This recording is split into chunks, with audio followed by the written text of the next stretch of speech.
The second book of Moses, called Exodus. Chapter 1.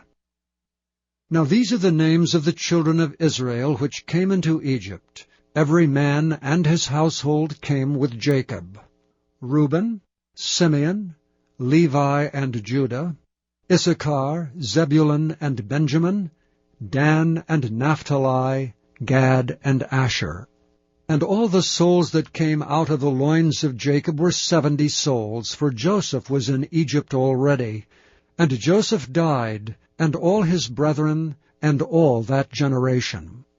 And the children of Israel were fruitful, and increased abundantly, and multiplied, and waxed exceeding mighty, and the land was filled with them. Now there arose up a new king over Egypt, which knew not Joseph. And he said unto his people, Behold, the people of the children of Israel are more and mightier than we. Come on, let us deal wisely with them, lest they multiply, and it come to pass that when there falleth out any war, they join also unto our enemies, and fight against us, and so get them up out of the land. Therefore they did set over them taskmasters to afflict them with their burdens. And they built for Pharaoh treasure cities, Pithom and Raamses. But the more they afflicted them, the more they multiplied and grew. And they were grieved because of the children of Israel. And the Egyptians made the children of Israel to serve with rigor.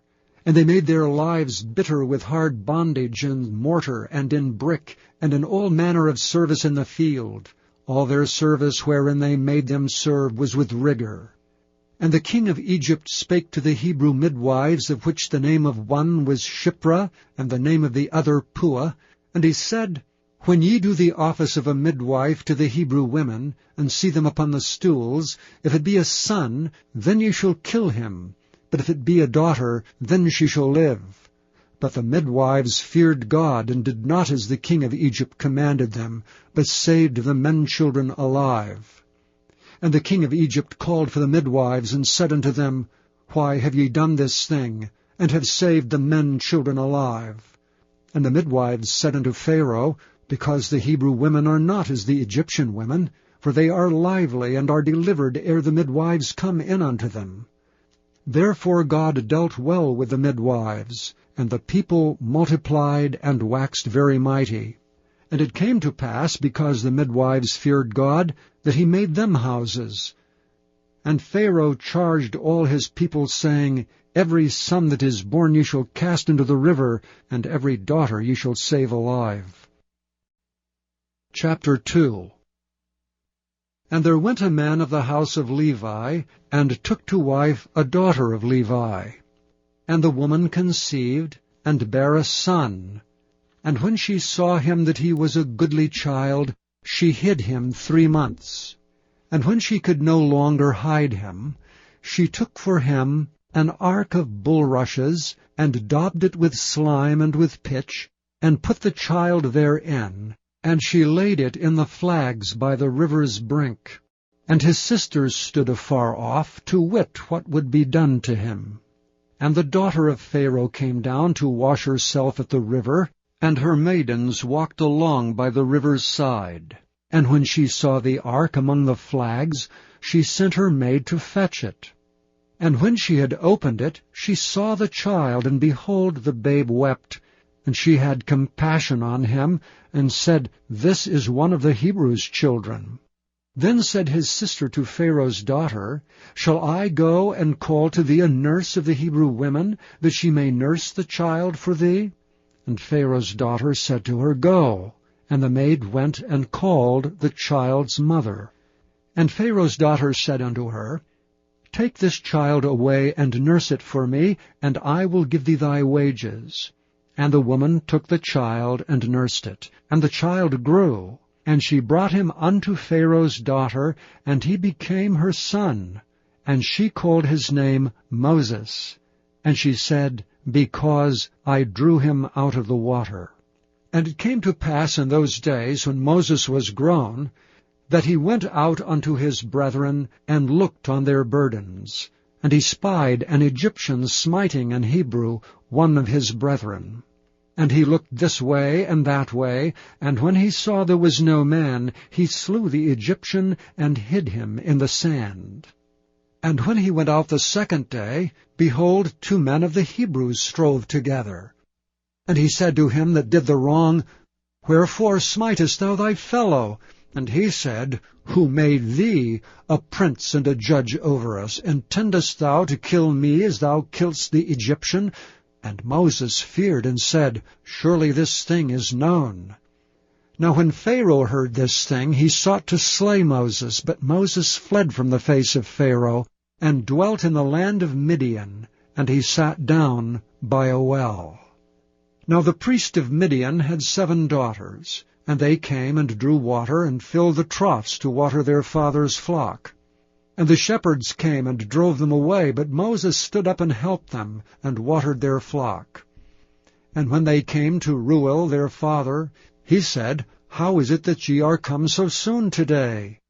And they said, An Egyptian delivered us out of the hand of the shepherds, and also drew water enough for us, and watered the flock. And he said unto his daughters, And where is he? Why is it that ye have left the man? Call him, that he may eat bread. And Moses was content to dwell with the man, and he gave Moses Zipporah his daughter. And she bare him a son, and he called his name Gershom, for he said, I have been a stranger in a strange land. And it came to pass in process of time that the king of Egypt died, and the children of Israel sighed by reason of the bondage, and they cried, and their cry came up unto God by reason of the bondage.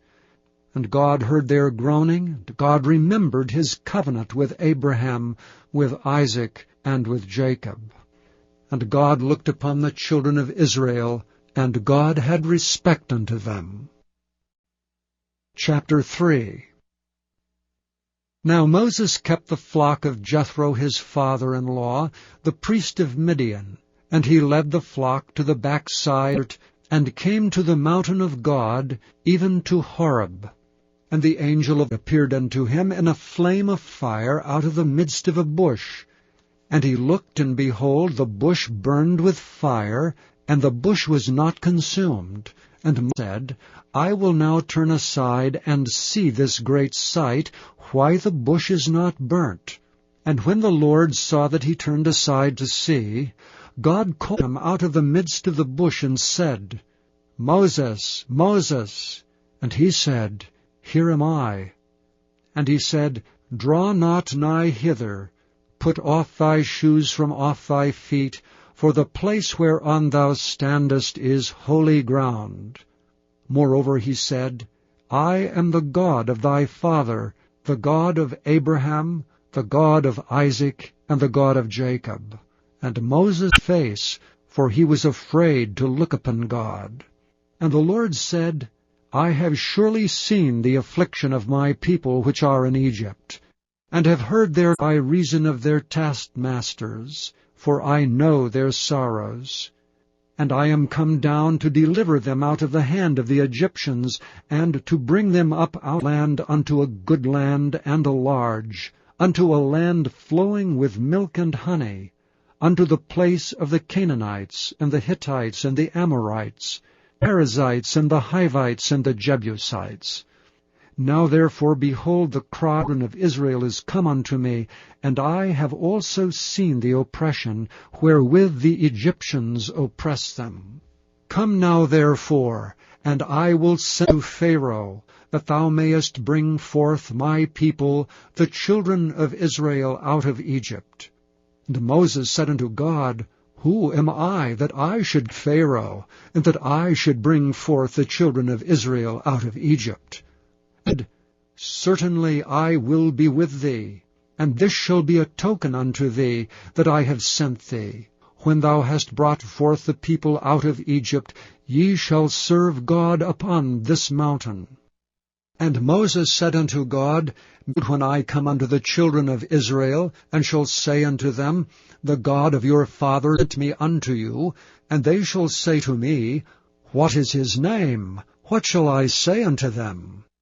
And God said unto Moses, I am that I am. And he said, Thus shalt thou say unto the children of Israel, I have sent me unto you.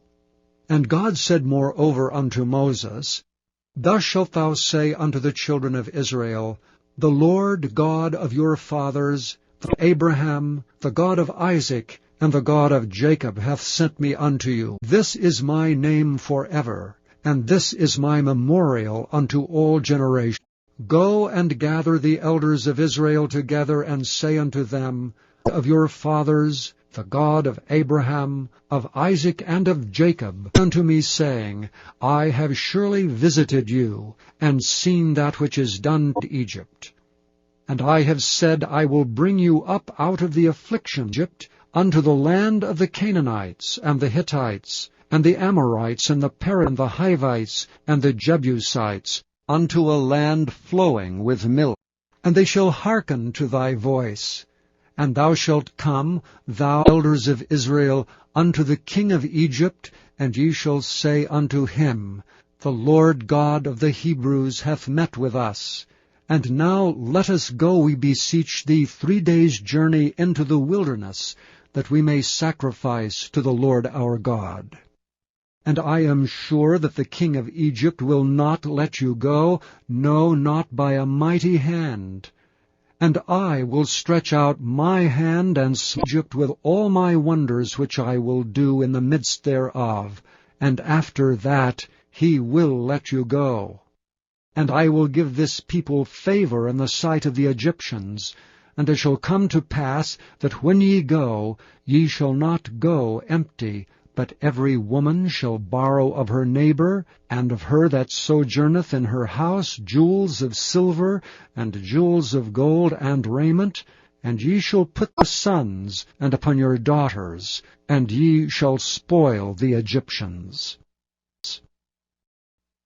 Chapter 4. And Moses answered and said, But behold, they will not believe me, nor hearken unto my voice. They will say, The Lord hath not appeared unto thee. And the Lord said unto him, What is that in thine hand? And he said, A rod. And he said, On the ground. And he cast it on the ground, and it became a serpent, and Moses fled from before it. And the Lord said unto Moses, Put forth thine hand, and take it by the tail. And he put forth his hand, and caught it, and it became a rod in his hand. That they may believe that the Lord God of their fathers, the God of Abraham, the God of Isaac, and the God of Jacob, hath appeared unto thee. And the Lord said furthermore unto him, Put now thine hand into thy bosom. And he put his hand into his bosom, and when he took it out, behold, his hand was leprous as snow. And he said, Put thine hand into thy bosom again. And he put his hand into his bosom again, and plucked it out of his bosom, and behold, it was turned again as his other flesh. And it shall come to pass, if they will not believe thee, neither hearken to the voice of the first sign, that they believe the voice of the latter sign. And it shall come to pass, if they will not believe also these 2 signs, neither hearken unto thy voice, that thou shalt take of the water of the river, and pour it upon the dry land, and the water which thou takest out of the river shall become blood upon the dry land. And Moses said unto the Lord, O my Lord, I am not eloquent, neither heretofore nor since thou hast spoken unto thy servant, but I am slow of speech, and of a slow tongue. And the Lord said unto him, Who hath made man's mouth? Or who maketh the dumb, or deaf, or the seeing, or the blind? Have not I the Lord? Now therefore go, and I will be with thy mouth, and teach thee what thou shalt say. And he said, O my Lord, send, I pray thee, by the hand of him whom thou wilt send. And the anger of the Lord was kindled against Moses, and he said, Is not Aaron the Levite thy brother? I know that he can speak well. And also, behold, he cometh forth to meet thee, and when he seeth thee, he will be glad in his heart. And thou shalt speak unto him, and put words in his mouth, and I will be with thy mouth, and with his mouth, and will teach you what ye shall do. And he shall be thy spokesman unto the people, And even he shall be to thee instead of a mouth, and thou shalt be to him instead of God. And thou shalt take this rod in thine hand, wherewith thou shalt do signs. And Moses went and returned to Jethro his father-in-law, and said unto him, Let me go, I pray thee, and return unto my brethren which are in Egypt, and see whether they be yet alive. And Jethro said to Moses, Go in peace. And the Lord said unto Moses in Midian, Go, return unto Egypt, for all the men are dead which sought thy life. And Moses took his wife and his sons, and set them upon an ass, and he returned to the land of Egypt. And Moses took the rod of God in his hand. And the Lord said unto Moses, When thou goest to return into Egypt, see that thou do all those wonders before Pharaoh, which I have put in thine hand. But I will harden his heart, that he shall not let the people go. And thou shalt say unto Pharaoh, Thus saith the Lord, Israel is my son, even my firstborn. And I say unto thee, Let my son go, that he may serve me. And if thou refuse to let him go, behold, I will slay thy son, even thy firstborn. And it came to pass by the way in the inn, that the Lord met him and sought to kill him. Then Zipporah took a sharp stone, and cut off the foreskin of her son, and cast it at his feet, and said, Surely a bloody husband art thou to me. So he let him go. Then she said, A bloody husband thou art, because of the circumcision. And the Lord said to Aaron, Go into the wilderness to meet Moses. And he went and met him in the mount of God, and kissed him. And Moses told Aaron all the words of the Lord, who had sent him, and all the signs which he had commanded him. And Moses and Aaron went and gathered together all the elders of the children of Israel. And Aaron spoke all the words which the Lord had spoken unto Moses, and did the signs in the sight of the people. And the people believed, and when they heard that the Lord had visited the children of Israel, and that he had looked upon their affliction, then they bowed their heads and worshipped. Chapter 5. And afterward Moses and Aaron went in, and told Pharaoh, Thus saith the Lord God of Israel, Let my people go, that they may hold a feast unto me in the wilderness. And Pharaoh said, Who is the Lord, that I should obey his voice, to let Israel go? I know not the Lord, neither will I let Israel go. And they said, The God of the Hebrews hath met with us. Let us go, we pray thee, 3 days' journey into the desert, and sacrifice unto the Lord our God, lest he fall upon us with pestilence, or with the sword. And the king of Egypt said unto them, Wherefore do ye, Moses and Aaron, let the people from their works? Get you unto your burdens. And Pharaoh said, Behold, the people of the land now are many, and ye make them rest from their burdens. And Pharaoh commanded the same day the taskmasters of the people, officers, saying, Ye shall no more give the people straw to make brick as heretofore. Let them go and gather straw for themselves.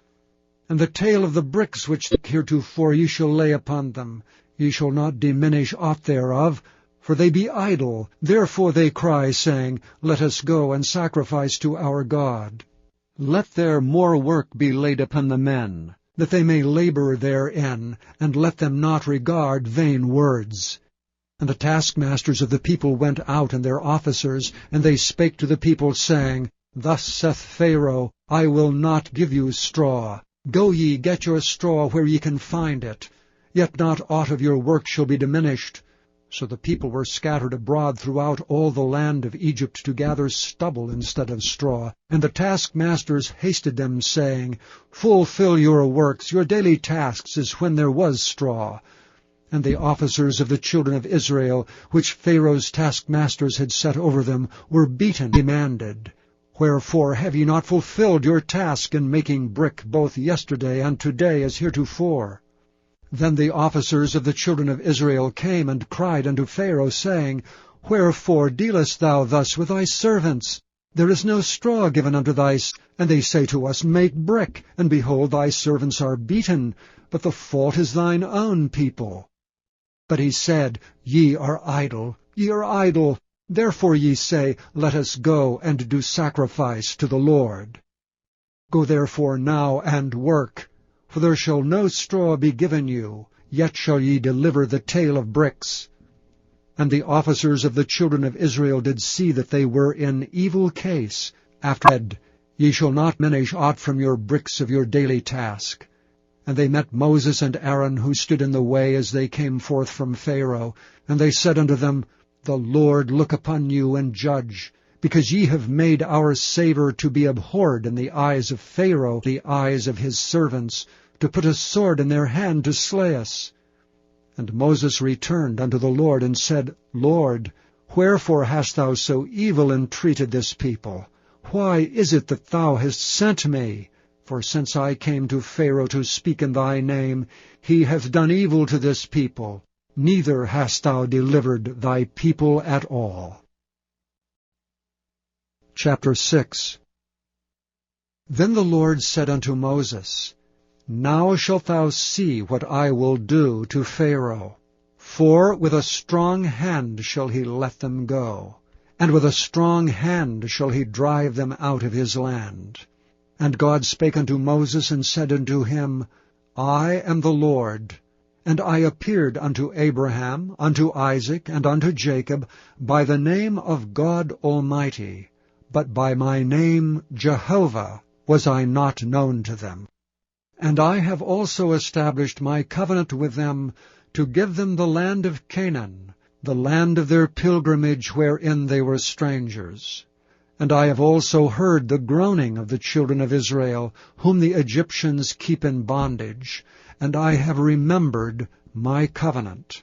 Wherefore say unto the children of Israel, I am the Lord, and I will bring you out from under the burdens of the Egyptians, and I will rid you out of their bondage, and I will redeem you with a stretched out arm, and with great judgments.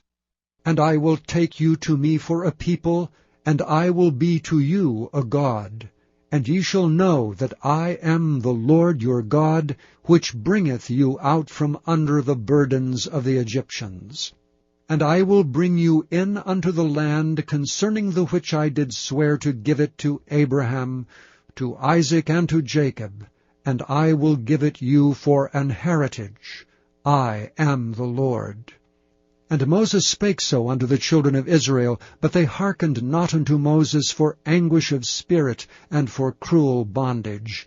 And the Lord spake unto Moses, saying, Go in, speak unto Pharaoh king of Egypt, that he let the children of Israel go out of his land. And Moses spake before the Lord, saying, Behold, the children of Israel have not hearkened unto me. How then shall Pharaoh hear me, who am of uncircumcised lips?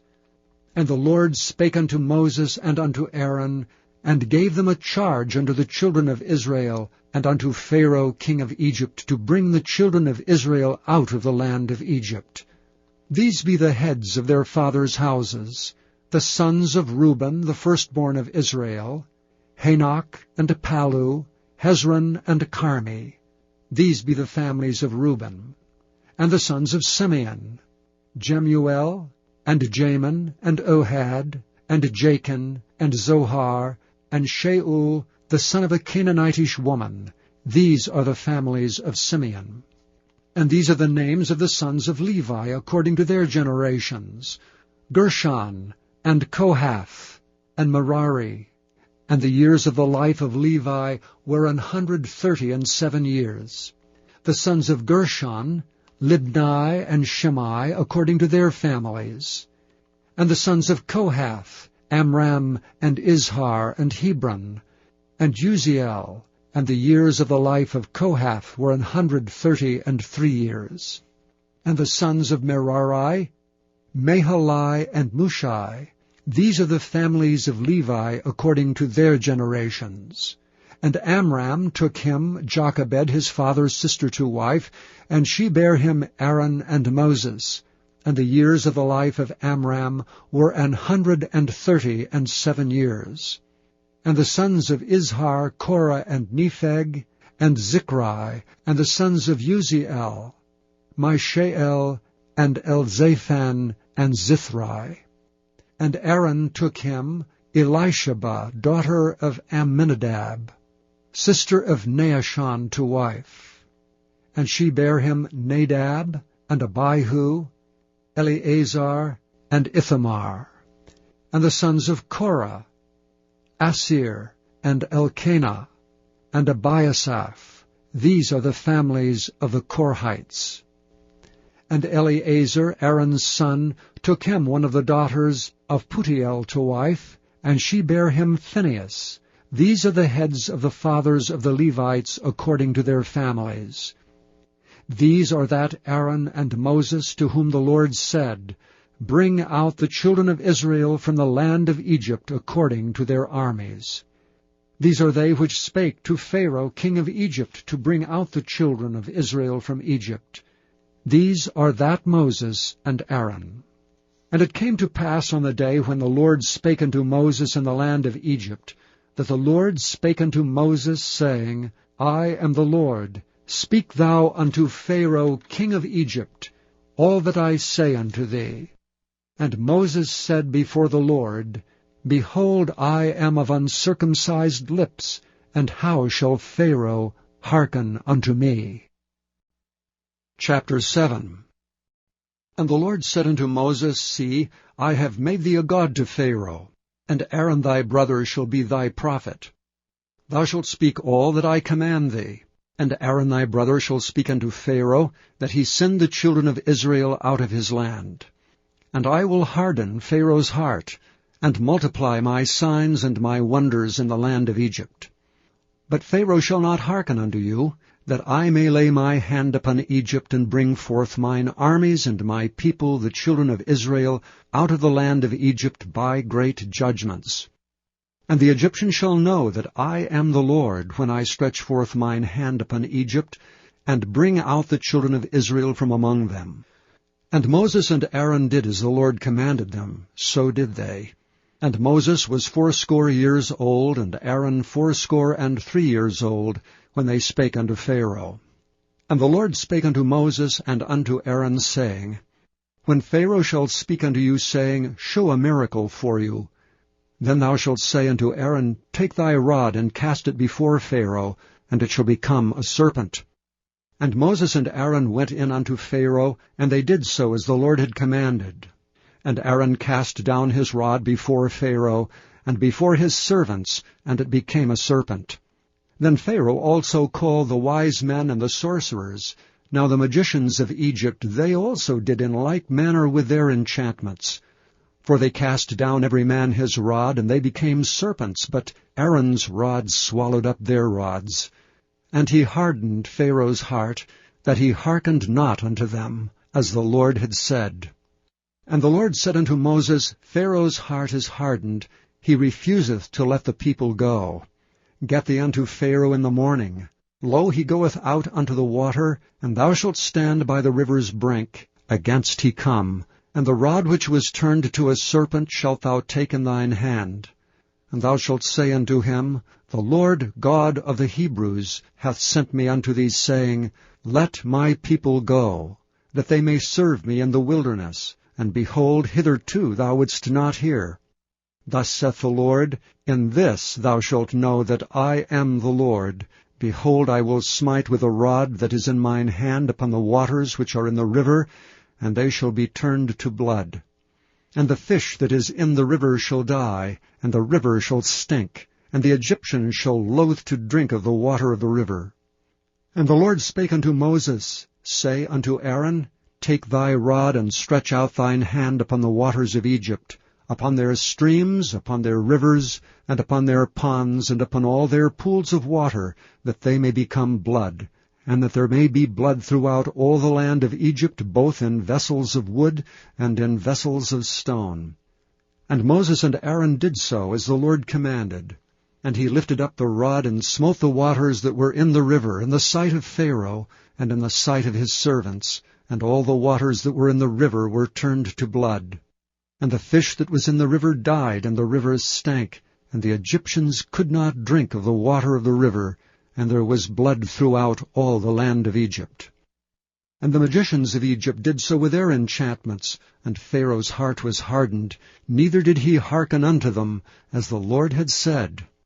And Pharaoh turned and went into his house, neither did he set his heart to this also. And all the Egyptians digged round about the river for water to drink, for they could not drink of the water of the river. And 7 days were fulfilled after that the Lord had smitten the river. Chapter 8. And the Lord spake unto Moses, Go unto Pharaoh, and say unto him, Thus saith the Lord, Let my people go, that they may serve me. And if thou refuse to let them go, behold, I will smite all thy borders with frogs.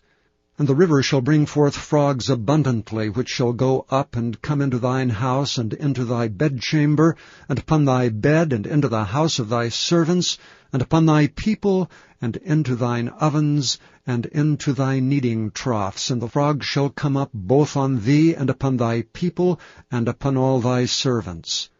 And the Lord spake unto Moses, Say unto Aaron, Stretch forth thine hand with thy rod over the streams, over the rivers, and over the ponds, and cause frogs to come up upon the land of Egypt. And Aaron stretched out his hand over the waters of Egypt, and the frogs came up, and covered the land of Egypt. And the magicians did so with their enchantments, and brought up frogs upon the land of Egypt. And Pharaoh called for Moses and Aaron, and said, Entreat the Lord that he may take away the frogs from me and from my people, and I will let the people go, that they may do sacrifice unto the Lord. And Moses said unto Pharaoh, Glory over me. When shall I entreat for thee, and for thy servants, and for thy people, to destroy the frogs from thee and thy houses, that they may remain in the river only? And he said, Tomorrow. And he said, Be it according to thy word, that thou mayest know that there is none like unto the Lord our God. And the frog shall depart from thee, and from thy houses, and from thy servants, and from thy people, they shall remain in the river only. And Moses and Aaron went out from Pharaoh, and Moses cried unto the Lord because of the frogs which he had brought against Pharaoh. And the Lord did according to the word of Moses. And the frogs died out of the houses, out of the villages, and out of the fields. And they gathered them together upon heaps, and the land stank. And when Pharaoh saw that there was respite, he hardened his heart, and hearkened not unto them, as the Lord had said. And the Lord said unto Moses, Say unto Aaron, Stretch out thy rod, and smite the dust of the land, that it may become lice throughout all the land of Egypt. And they did so. For Aaron stretched out his hand with his rod, and smote the dust of the earth, and it became lice in man and in beast. All the dust of the land became lice throughout all the land of Egypt. And the magicians did so with their enchantments to bring forth lice, but they could not. So there were lice upon man and upon beast. Then the magicians said unto Pharaoh, This is the finger of God. And Pharaoh's heart was hardened, and he hearkened not unto them, as the Lord had said. And the Lord said unto Moses, Rise up early in the morning, and stand before Pharaoh. Lo, he cometh forth to the water. And say unto him, Thus saith the Lord, Let my people go, that they may serve me. Else if thou wilt not let my people go, behold, I will send swarms of flies upon thee, and upon thy servants, and upon thy people, and into thy houses, and the houses of the Egyptians shall be full of swarms of flies, and also the ground whereon they are.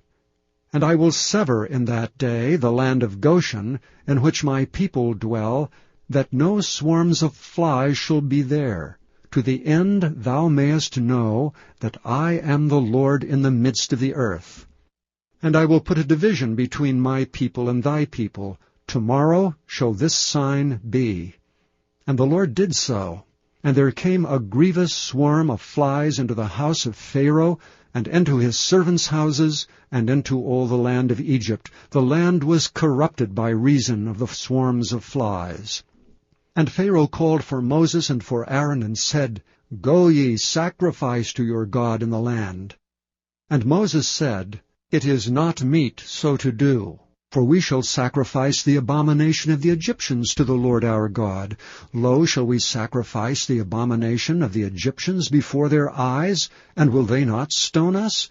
We will go 3 days' journey into the wilderness and sacrifice to the Lord our God, as he shall command us.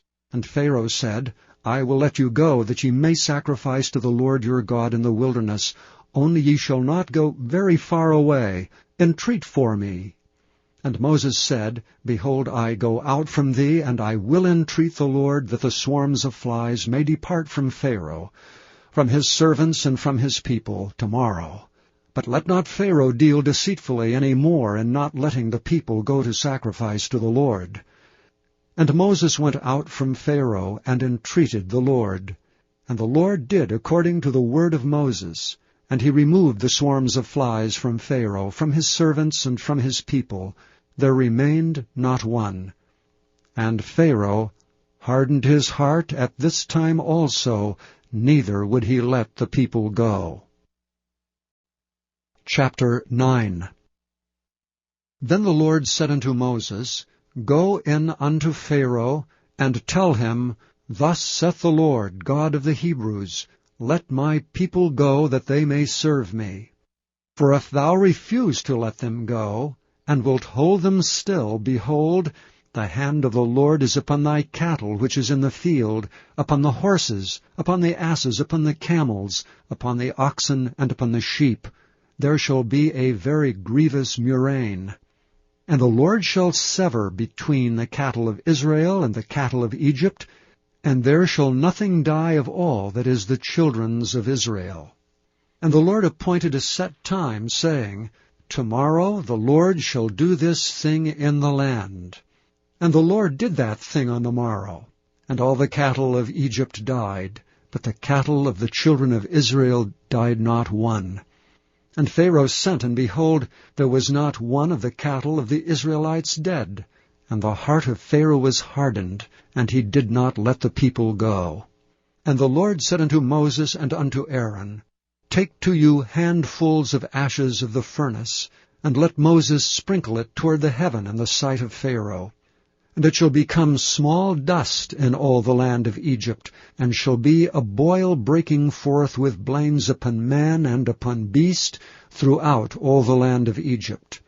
And they took ashes of the furnace, and stood before Pharaoh, and Moses sprinkled it up toward heaven, and it became a boil breaking forth with blains upon man and upon beast. And the magicians could not stand before Moses because of the boils, for the boil was upon the magicians and upon all the Egyptians. And the Lord hardened the heart of Pharaoh, and he hearkened not unto them, as the Lord had spoken unto Moses. And the Lord said unto Moses, Rise up early in the morning, and stand before Pharaoh, and say unto him, Thus saith the Lord God of the Hebrews, Let my people go, that they may serve me. For I will at this time send all my plagues upon thine heart, and upon thy servants, and upon thy people, that thou mayest know that there is none like me in all the earth. For now I will stretch out my hand, that I may smite thee and thy people with pestilence, and thou shalt be cut off from the earth. And in very deed for this cause have I raised thee up, for to show in thee my power, and that my name may be declared throughout all the earth. As yet exaltest thou thyself against my people, that thou wilt not let them go. Behold, tomorrow about this time I will cause it to rain a very grievous hail, such as hath not been in Egypt since the foundation thereof even until now. Send therefore now, and gather thy cattle, and all that thou hast in the field, for upon every man and beast which shall be found in the field, and shall not be brought home, the hail shall come down upon them, and they shall die. He that feared the word of the Lord among the servants of Pharaoh made his servants and his cattle flee into the houses. And he that regarded not the word of the Lord left his servants and his cattle in the field. And the Lord said unto Moses, Stretch forth thine hand toward heaven, that there may be hail in all the land of Egypt, upon man and upon beast, and upon every herb of the field throughout the land of Egypt. And Moses stretched forth his rod toward heaven, and the Lord sent thunder and hail, and the fire ran along upon the ground, and the Lord rained hail upon the land of Egypt.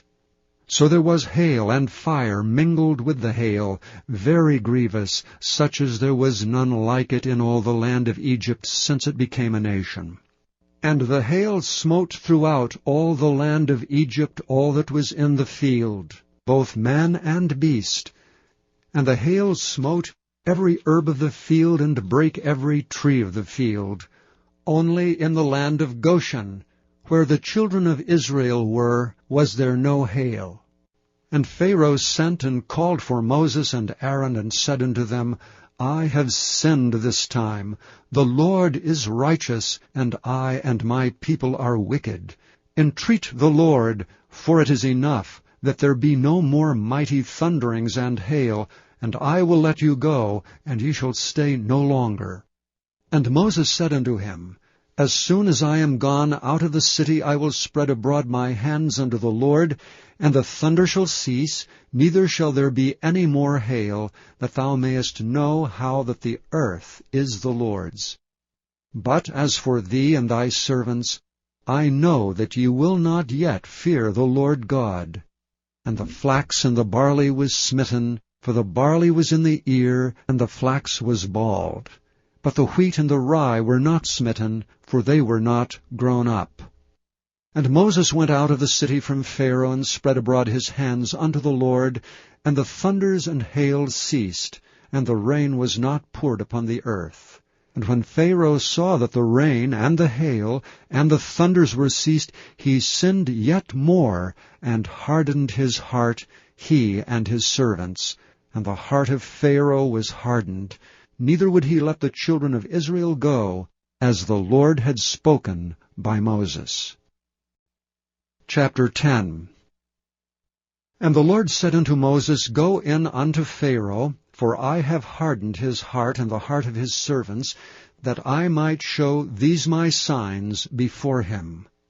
And that thou mayest tell in the ears of thy son and of thy son's son what things I have wrought in Egypt, and my signs which I have done among them, that ye may know how that I am the Lord. And Moses and Aaron came in unto Pharaoh, and said unto him, Thus saith the Lord God of the Hebrews, How long wilt thou refuse to humble thyself before me? Let my people go, that they may serve me.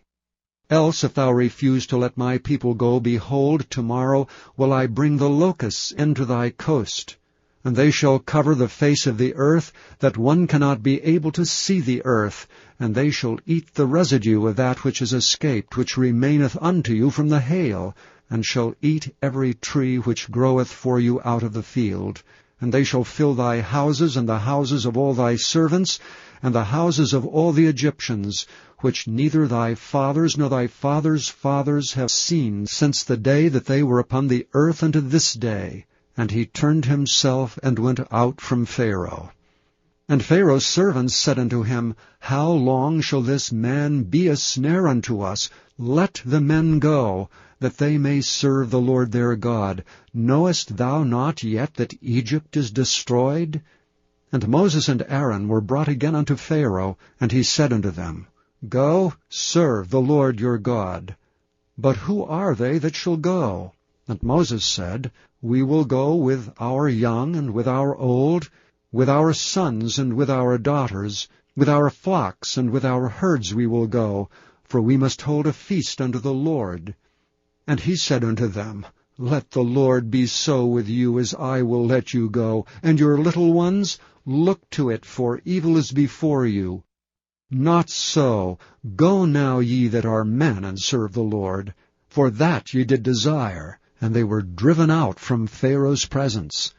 And the Lord said unto Moses, Stretch out thine hand over the land of Egypt for the locusts, that they may come up upon the land of Egypt, and eat every herb of the land, even all that the hail hath left.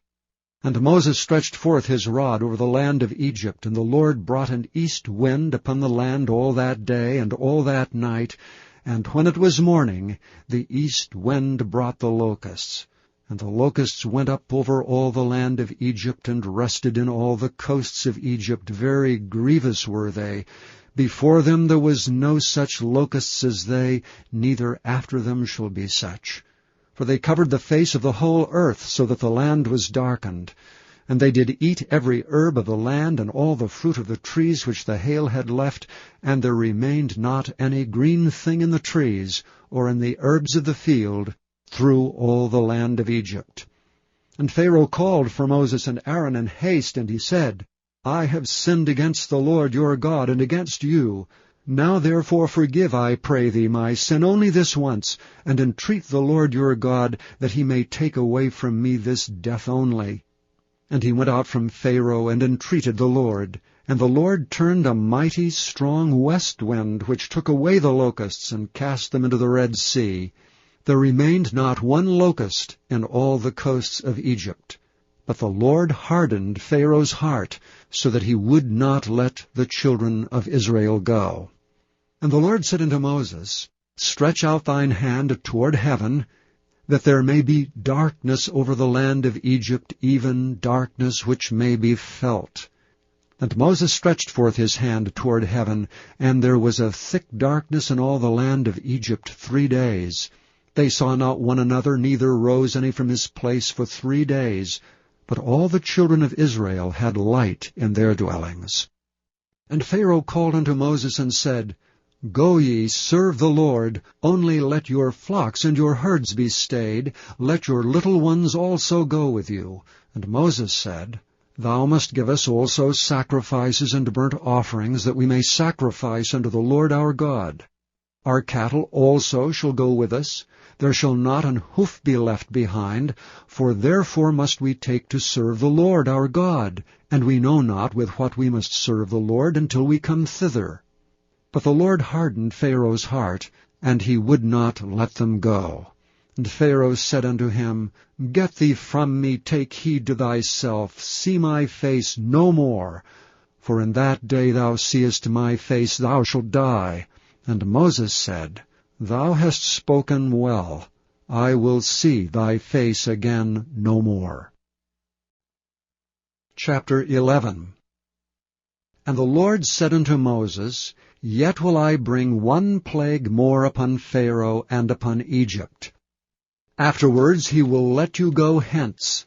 When he shall let you go, he shall surely thrust you out hence altogether.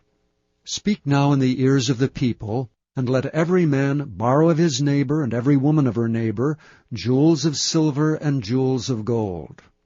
And the Lord gave the people favor in the sight of the Egyptians. Moreover, the man Moses was very great in the land of Egypt, in the sight of Pharaoh's servants and in the sight of the people.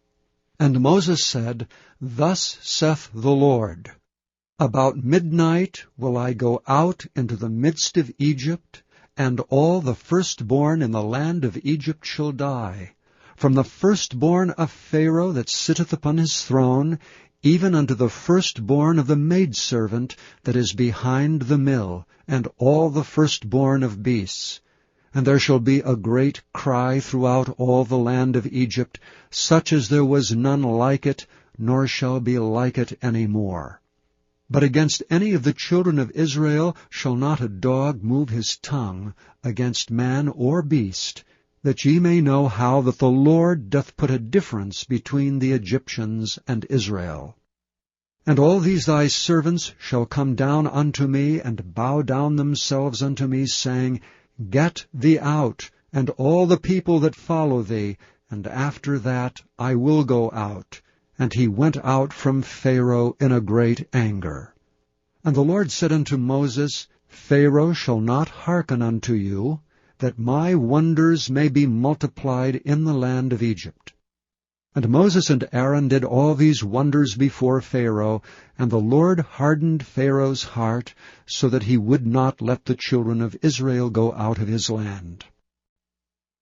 Chapter 12. And the Lord spake unto Moses and Aaron in the land of Egypt, saying, This month shall be unto you the beginning of months. It shall be the first month of the year to you.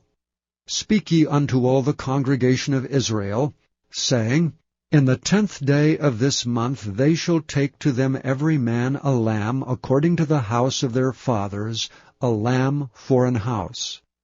And if the household be too little for the lamb, let him and his neighbor next unto his house take it according to the number of the souls. Every man according to his eating shall make your count for the lamb. Your lamb shall be without blemish, a male of the first year.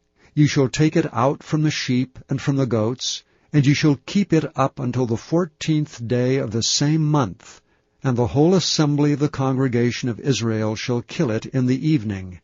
And they shall take of the blood, and strike it on the 2 side posts and on the upper door post of the houses wherein they shall eat it.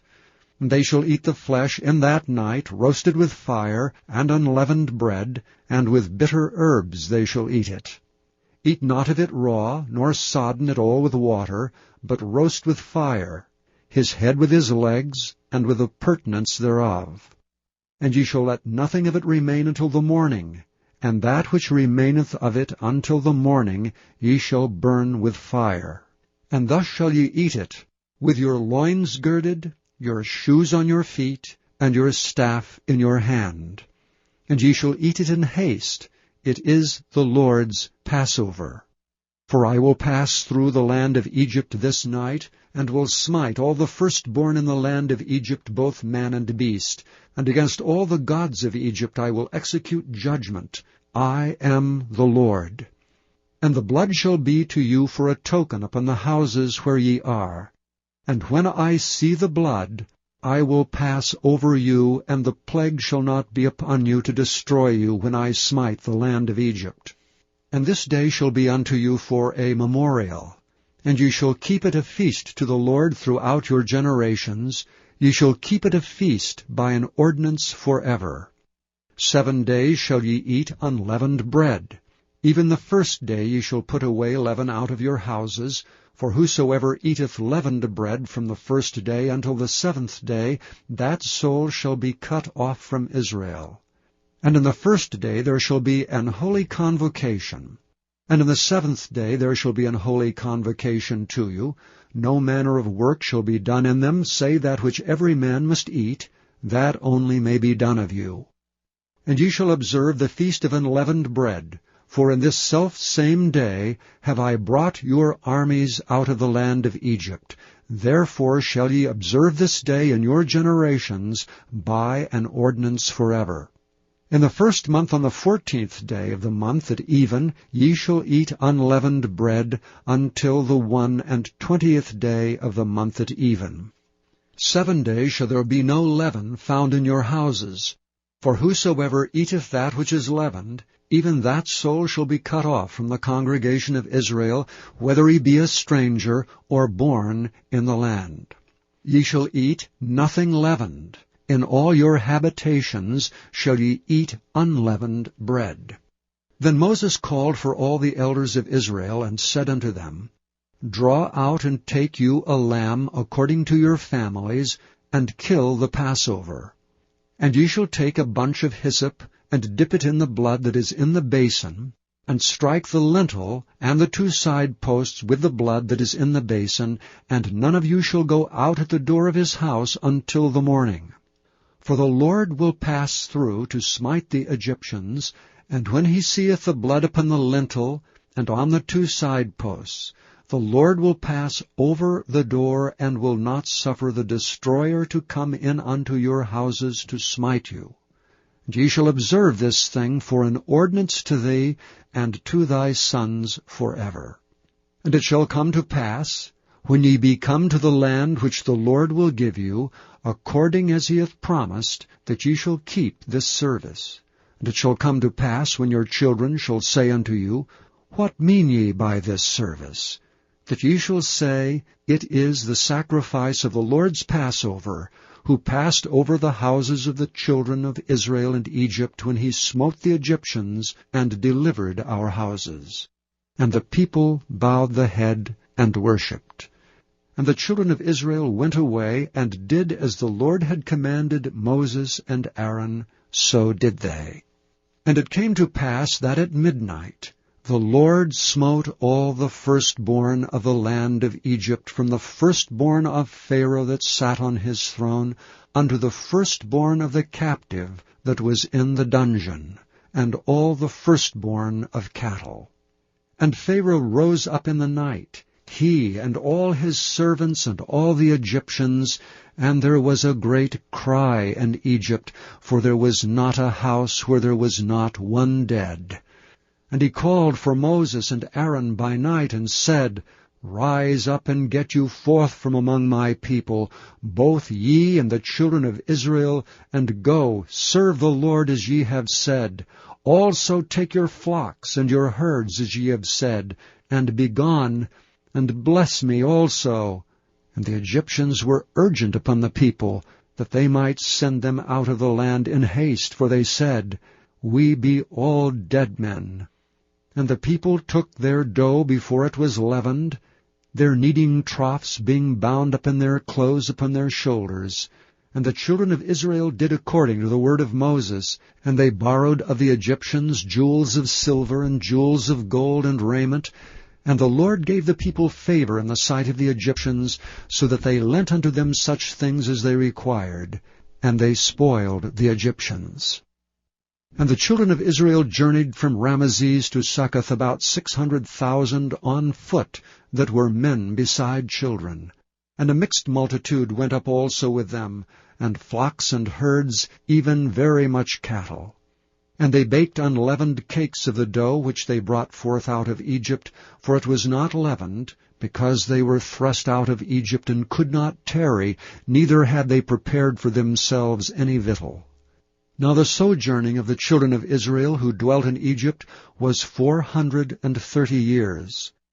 And it came to pass at the end of the 430 years, even the selfsame day it came to pass, that all the hosts of the Lord went out from the land of Egypt. It is a night to be much observed unto the Lord for bringing them out from the land of Egypt. This is that night of the Lord to be observed of all the children of Israel in their generations. And the Lord said unto Moses and Aaron, This is the ordinance of the Passover. There shall be no stranger eat thereof. But every man's servant that is bought for money, when thou hast circumcised him, then shall he eat thereof. A foreigner and an hired servant shall not eat thereof. In one house shall it be eaten. Thou shalt not carry forth aught of the flesh abroad out of the house, neither shall ye break a bone thereof. All the congregation of Israel shall keep it. And when a stranger shall sojourn with thee, and will keep the Passover to the Lord, let all his males be circumcised, and then let him come near and keep it. And he shall be as one that is born in the land, for no uncircumcised person shall eat thereof. One law shall be to him that is homeborn, and unto the stranger that sojourneth among you. Thus did all the children of Israel, as the Lord commanded Moses and Aaron, so did they. And it came to pass the selfsame day, that the Lord did bring the children of Israel out of the land of Egypt by their armies. Chapter 13. And the Lord spake unto Moses, saying, Sanctify unto me all the firstborn, whatsoever openeth the womb among the children of Israel, both of man and of beast. It is mine. And Moses said unto the people, Remember this day in which ye came out from Egypt, out of the house of bondage. For by strength of hand the Lord brought you out from this place. There shall no leavened bread be eaten. This day came ye out in the month Abib. And it shall be, when the Lord shall bring thee into the land of the Canaanites, and the Hittites, and the Amorites, and the Hivites and the Jebusites, which he sware unto thy fathers to give thee, a land flowing with milk and honey, that thou shalt keep this service in this month. 7 days thou shalt eat unleavened bread, and in the 7th day shall be a feast to the Lord. Unleavened bread shall be eaten 7 days, and there shall no leavened bread be seen with thee, neither shall there be leaven seen with thee in all thy quarters. And thou shalt show thy son in that day, saying, This is done because of that which the Lord did unto me when I came forth out of Egypt. And it shall be for a sign unto thee upon thine hand, and for a memorial between thine eyes, that the Lord's law may be in thy mouth. For with a strong hand hath the Lord brought thee out of Egypt. Thou shalt therefore keep this ordinance in his season from year to year. And it shall be, when the Lord shall bring thee into the land of the Canaanites, as he sware unto thee and to thy fathers, and shall give it thee, that thou shalt set apart unto the Lord all that openeth the matrix, and every firstling that cometh of a beast which thou hast. The males shall be the Lord's. And every firstling of an ass thou shalt redeem with a lamb. And if thou wilt not redeem it, then thou shalt break his neck, and all the firstborn of men among thy children shalt thou redeem. And it shall be, when thy son asketh thee in time to come, saying, What is this? That thou shalt say unto him, By strength of hand the Lord brought us out from Egypt, from the house of bondage. And it came to pass, when Pharaoh would hardly let us go, that the Lord slew all the firstborn in the land of Egypt, both the firstborn of man and the firstborn of beast. Therefore I sacrifice to the Lord all that openeth the matrix, being males, but all the firstborn of my children I redeem. And it shall be for a token upon thine hand, and for frontlets between thine eyes. For by strength of hand the Lord brought us forth out of Egypt. And it came to pass, when Pharaoh had let the people go, that God led them not through the way of the land of the Philistines, although that was near. For God said, Lest peradventure the people repent when they see war, and they return to Egypt. But God led the people about through the way of the wilderness of the Red Sea, and the children of Israel went up, harnessed out of the land of Egypt. And Moses took the bones of Joseph with him, for he had straitly sworn the children of Israel, saying, God will surely visit you, and ye shall carry up my bones away hence with you. And they took their journey from Succoth, and encamped in Etham, in the edge of the wilderness. And the Lord went before them by day in a pillar of a cloud, to lead them the way, and by night in a pillar of fire to give them light, to go by day and night. He took not away the pillar of the cloud by day, nor the pillar of fire by night, from before the people. Chapter 14. And the Lord spake unto Moses, saying, Speak unto the children of Israel, that they turn and encamp before Pi-hahiroth, between Migdol and the sea, over against Baal-zephon. Before it shall ye encamp by the sea. For Pharaoh will say of the children of Israel, They are entangled in the land, the wilderness hath shut them in.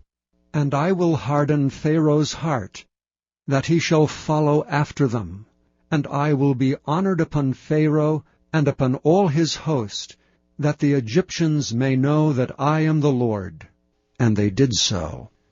And it was told the king of Egypt that the people fled, and the heart of Pharaoh and of his servants was turned against the people, and they said, Why have we done this, that we have let Israel go from serving us? And he made ready his chariot, and took his people with him. And he took 600 chosen chariots, and all the chariots of Egypt, and captains over every one of them. And the Lord hardened the heart of Pharaoh king of Egypt, and he pursued after the children of Israel, and the children of Israel went out with an high hand. But the Egyptians pursued after them, all the horses and chariots of Pharaoh, and his horsemen and his army, and overtook them encamping by the sea, beside Pi-hahiroth, before Baal-zephon. And when Pharaoh drew nigh, the children of Israel lifted up their eyes, and behold, the Egyptians marched after them. And they were sore afraid, and the children of Israel cried out unto the Lord. And they said unto Moses, Because there were no graves in Egypt hast thou taken us away to die in the wilderness? Wherefore hast thou dealt thus with us to carry us forth out of Egypt? Is not this the word that we did tell thee in Egypt, saying, Let us alone, that we may serve the Egyptians? For it had been better for us to serve the Egyptians than that we should die in the wilderness. And Moses said unto the people, Fear ye not, stand still, and see the salvation of the Lord, which he will show to you today. For the Egyptians whom ye have seen today, ye shall see them again no more forever. The Lord shall fight for you, and ye shall hold your peace. And the Lord said unto Moses, Wherefore criest thou unto me? Speak unto the children of Israel, that they go forward. But lift thou up thy rod, and stretch out thine hand over the sea, and divide it. And the children of Israel shall go on dry ground through the midst of the sea. And I, behold, I will harden the hearts of the Egyptians, and they shall follow them. And I will get me honor upon Pharaoh, and upon all his host, upon his chariots, and upon his horsemen. The Egyptians shall know that I am the Lord, when I have gotten me honor upon Pharaoh, upon his chariots, and upon his horsemen. And the angel of God which went before the camp of Israel removed and went behind them. And the pillar of the cloud went from before their face, and stood behind them. And it came between the camp of the Egyptians and the camp of Israel. And it was a cloud and darkness to them, but it gave light by night to these, so that the one came not near the other all the night. And Moses stretched out his hand over the sea, and the Lord caused the sea to go back by a strong east wind all that night, and made the sea dry land, and the waters were divided. And the children of Israel went into the midst of the sea upon dry ground, and the waters were a wall unto them on their right hand and on their left. And the Egyptians pursued and went in after them to the midst of the sea, even all Pharaoh's horses, his chariots, and his horsemen. And it came to pass that in the morning watch the Lord looked unto the host of the Egyptians through the pillar of fire and of the cloud, and troubled the host of the Egyptians, and took off their chariot wheels, that they drave them heavily, so that the Egyptians said, Let us flee from the face of Israel, for the Lord fighteth for them against the Egyptians. And the Lord said unto Moses, Stretch out thine hand over the sea, that the waters may come again upon the Egyptians, upon their chariots, and upon their horsemen. And Moses stretched forth his hand over the sea returned to his strength when the morning appeared, and the Egyptians fled against it, and the Lord overthrew the Egyptians in the midst of the sea. And the waters returned and covered the chariots and the horsemen, and all the host of Pharaoh that came into the sea after them. There remained not so much as one of them. But the children of Israel walked upon dry land in the midst of the sea, and the waters were a wall unto them on their right hand and on their left. Thus the Lord saved Israel that day out of the hand of the Egyptians. And Israel saw the Egyptians dead upon the seashore. And Israel saw that great work which the Lord did upon the Egyptians. And the people feared the Lord, and believed the Lord and his servant Moses. Chapter 15. Then sang Moses and the children of Israel this song unto the Lord, and spake, saying, I will sing unto the Lord, for he hath triumphed gloriously. The horse and his rider hath he thrown into the sea. The Lord is my strength and song, and he is become my salvation. He is my God, and I will prepare him an habitation, my father's God, and I will exalt him. The Lord is a man of war, the Lord is his name. Pharaoh's chariots and his host hath he cast into the sea. His chosen captains also are drowned in the Red Sea. The depths have covered them, they sank into the bottom as a stone. Thy right hand, O Lord, is become glorious in power. Thy right hand, O Lord, hath dashed in pieces the enemy. And in the greatness of thine excellency thou hast overthrown them that rose up against thee. Thou sentest forth thy wrath, which consumed them as stubble. And with the blast of thy nostrils the waters were gathered together, the floods stood upright as an heap, and the depths were congealed in the heart of the sea. The enemy said, I will pursue, I will overtake, I will divide the spoil. My lust shall be satisfied upon them. I will draw my sword, my hand shall destroy them. Thou didst blow with thy wind. The sea covered them. They sank as lead in the mighty waters. Who is like unto thee, O Lord, among the gods? Who is like thee, glorious in holiness, fearful in praises, doing wonders? Thou stretched out thy right hand, the earth swallowed them. Thou in thy mercy hast led forth the people which thou hast redeemed. Thou hast guided them in thy strength unto thy holy habitation. The people shall hear and be afraid. Sorrow shall take hold on the inhabitants of Palestina. Then the dukes of Edom shall be amazed. The mighty men of Moab trembling shall take hold upon them. All the inhabitants of Canaan shall melt away. Fear and dread shall fall upon them. By the greatness of thine arm they shall be as still as a stone, till thy people pass over, O Lord, till the people pass over which thou hast purchased. Thou shalt bring them in and plant them in the mountain of thine inheritance, in the place, O Lord, which thou hast made for thee to dwell in the sanctuary, O Lord, which thy hands have established. The Lord shall reign for ever and ever. For the horse of Pharaoh went in with his chariots, and with his horsemen into the sea, and the Lord brought again the waters of the sea upon them. But the children of Israel went on dry land in the midst of the sea. And Miriam the prophetess and sister of Aaron took a timbrel in her hand, and all the women went out after her with timbrels and with dances. And Miriam answered them, Sing ye to the Lord, for he hath triumphed gloriously. The horse and his rider hath he thrown into the sea. So Moses brought Israel from the Red Sea, and they went out into the wilderness of Shur. And they went out 3 days in the wilderness, and found no water.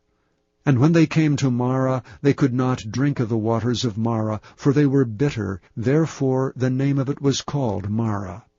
And the people murmured against Moses, saying, What shall we drink? And he cried unto the Lord, and the Lord showed him a tree, which when he had cast into the waters were made sweet. There he made for them a statute and an ordinance, and there he proved them, and said, If thou wilt diligently hearken to the voice of the Lord thy God, and wilt do that which is right in his sight, and wilt give ear to his commandments, and keep all his statutes, I will put none of these diseases upon thee, which I have brought upon the Egyptians. For I am the Lord that healeth thee.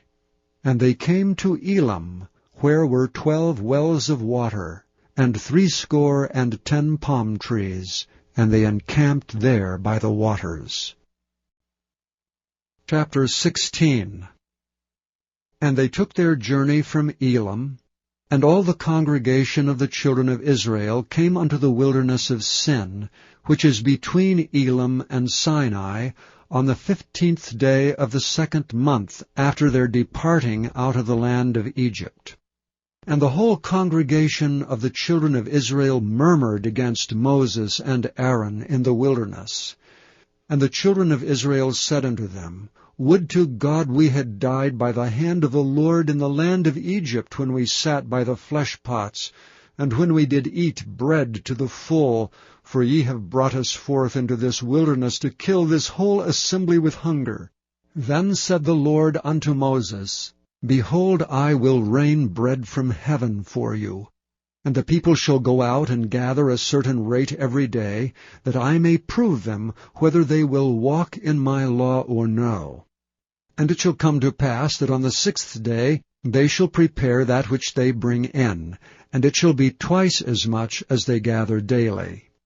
And Moses and Aaron said unto all the children of Israel, At even, then ye shall know that the Lord hath brought you out from the land of Egypt.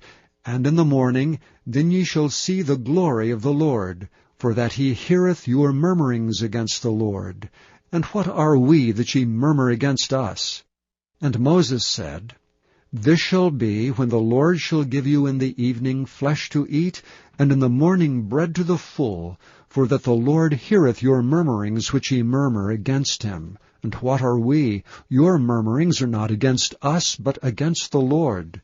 And Moses spake unto Aaron, Say unto all the congregation of the children of Israel, Come near before the Lord, for he hath heard your murmurings.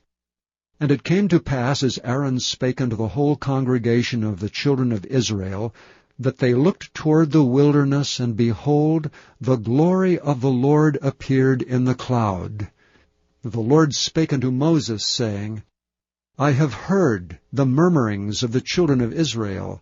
Speak unto them, saying, At even ye shall eat flesh, and in the morning ye shall be filled with bread, and ye shall know that I am the Lord your God.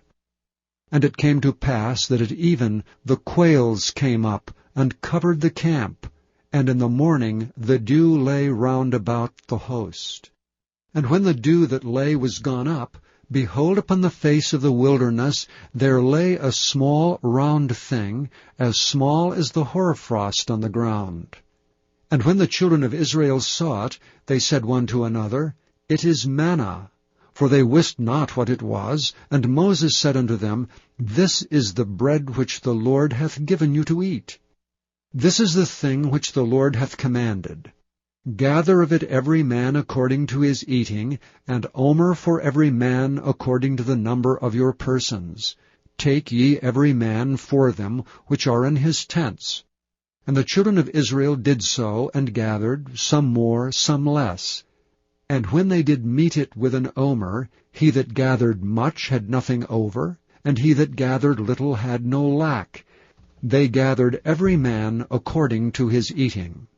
And Moses said, Let no man leave of it till the morning. Notwithstanding they hearkened not unto Moses, but some of them left it until the morning, and it bred worms and stank.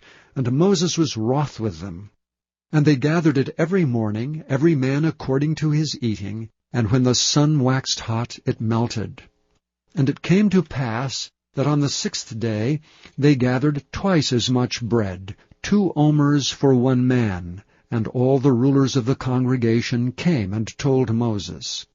And he said unto them, This is that which the Lord hath said, Tomorrow is the rest of the holy Sabbath unto the Lord. Bake that which ye will bake today, and seethe that ye will seethe, and that which remaineth over lay up for you to be kept until the morning. And they laid it up till the morning as Moses bade, and it did not stink, neither was there any worm therein. And Moses said, Eat that today, for today is a Sabbath unto the Lord. Today ye shall not find it in the field. 6 days ye shall gather it, but on the 7th day, which is the Sabbath, in it there shall be none. And it came to pass that there went out some of the people on the 7th day for to gather, and they found none. And the Lord said unto Moses, How long refuse ye to keep my commandments and my laws? See, for that the Lord hath given you the Sabbath, therefore he giveth you on the 6th day the bread of 2 days. Abide ye every man in his place, let no man go out of his place on the 7th day. So the people rested on the 7th day. And the house of Israel called the name thereof manna. And it was like coriander seed, white, and the taste of it was like wafers made with honey. And Moses said, This is the thing which the Lord commandeth. Fill an omer of it to be kept for your generations, that they may see the bread wherewith I have fed you in the wilderness, when I brought you forth from the land of Egypt. And Moses said unto Aaron, Take a pot, and put an omer full of manna therein, and lay it up before the Lord, to be kept for your generations. As the Lord commanded Moses, so Aaron laid it up before the testimony to be kept. And the children of Israel did eat manna 40 years, until they came to a land inhabited. They did eat manna until they came into the borders of the land of Canaan. Now an omer is the 10th part of an ephah. Chapter 18. When Jethro the priest of Midian, Moses' father-in-law, heard of all that God had done for Moses and for Israel his people, and that the Lord had brought Israel out of Egypt, then Jethro, Moses' father-in-law, took Zipporah, Moses' wife, after he had sent her back, and her 2 sons, of which the name of one was Gershom, for he said, I have been an alien in a strange land. And the name of the other was Eleazar, for the God of my fathers, said he, was mine help, and delivered me from the sword of Pharaoh. And Jethro, Moses' father-in-law, came with his sons and his wife unto Moses into the wilderness, where he encamped at the mount of God. And he said unto Moses, I thy father-in-law Jethro am come unto thee, and thy wife and her 2 sons with her. And Moses went out to meet his father-in-law, and did obeisance and kissed him, and they asked each other of their welfare, and they came into the tent. And Moses told his father-in-law all that the Lord had done unto Pharaoh and to the Egyptians for Israel's sake, and all the travail that had come upon them by the way, and how the Lord delivered them. And Jethro rejoiced for all the goodness which the Lord had done to Israel, whom he had delivered out of the hand of the Egyptians. And Jethro said, Blessed be the Lord, who hath delivered you out of the hand of the Egyptians, and out of the hand of Pharaoh, who hath delivered the people from under the hand of the Egyptians. Now I know that the Lord is greater than all gods, for in the thing wherein they dwelt proudly he was above them. And Jethro, Moses' father-in-law, took a burnt offering and sacrifices for God. And Aaron came, and all the elders of Israel, to eat bread with Moses' father-in-law before God. And it came to pass on the morrow that Moses sat to judge the people, and the people stood by Moses from morning unto the evening. And when Moses' father-in-law saw all that he did to the people, he said, What is this thing that thou doest to the people? Why sittest thou thyself alone, and all the people stand by thee from morning unto even? And Moses said unto his father-in-law, Because the people come unto me to inquire of God. When they have a matter, they come unto me, and I judge between one and another, and I do make them know the statutes of God and his laws. And Moses' father-in-law said unto him, The thing that thou doest is not good. Thou wilt surely wear away, both thou and this people that is with thee, for this thing is too heavy for thee. Thou art not able to perform it thyself alone. Hearken now unto my voice, I will give thee counsel, and God shall be with thee. Be thou for the people to Godward, that thou mayest bring the causes unto God. And thou shalt teach them ordinances and laws, and shalt show them the way wherein they must walk, and the work that they must do. Moreover, thou shalt provide out of all the people able men, such as fear God, men of truth, hating covetousness, and place such over them to be rulers of thousands, and rulers of hundreds, rulers of 50s, and rulers of 10s. And let them judge the people at all seasons. And it shall be that every great matter they shall bring unto thee, but every small matter they shall judge. So shall it be easier for thyself, and they shall bear the burdens with thee. If thou shalt do this thing, and God command thee so, then thou shalt be able to endure, and all this people shall also go to their place in peace. So Moses hearkened to the voice of his father-in-law, and did all that he had said. And Moses chose able men out of all Israel, and made them heads over the people, rulers of thousands, rulers of hundreds, rulers of 50s, and rulers of 10s. And they judged the people at all seasons. The hard causes they brought unto Moses, but every small matter they judged themselves. And Moses let his father-in-law depart, and he went his way into his own land. Chapter 19. In the 3rd month, when the children of Israel were gone forth out of the land of Egypt, the same day came they into the wilderness of Sinai.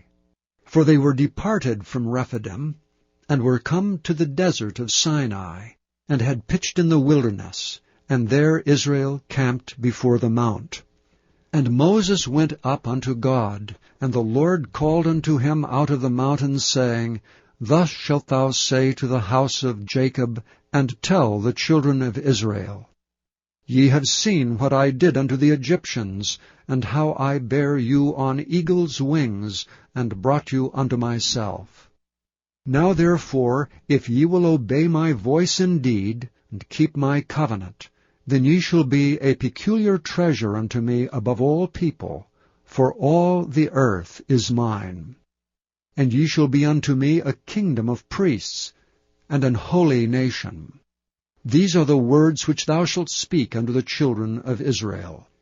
And Moses came and called for the elders of the people, and laid before their faces all these words which the Lord commanded him.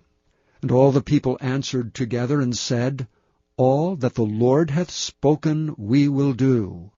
And Moses returned the words of the people unto the Lord.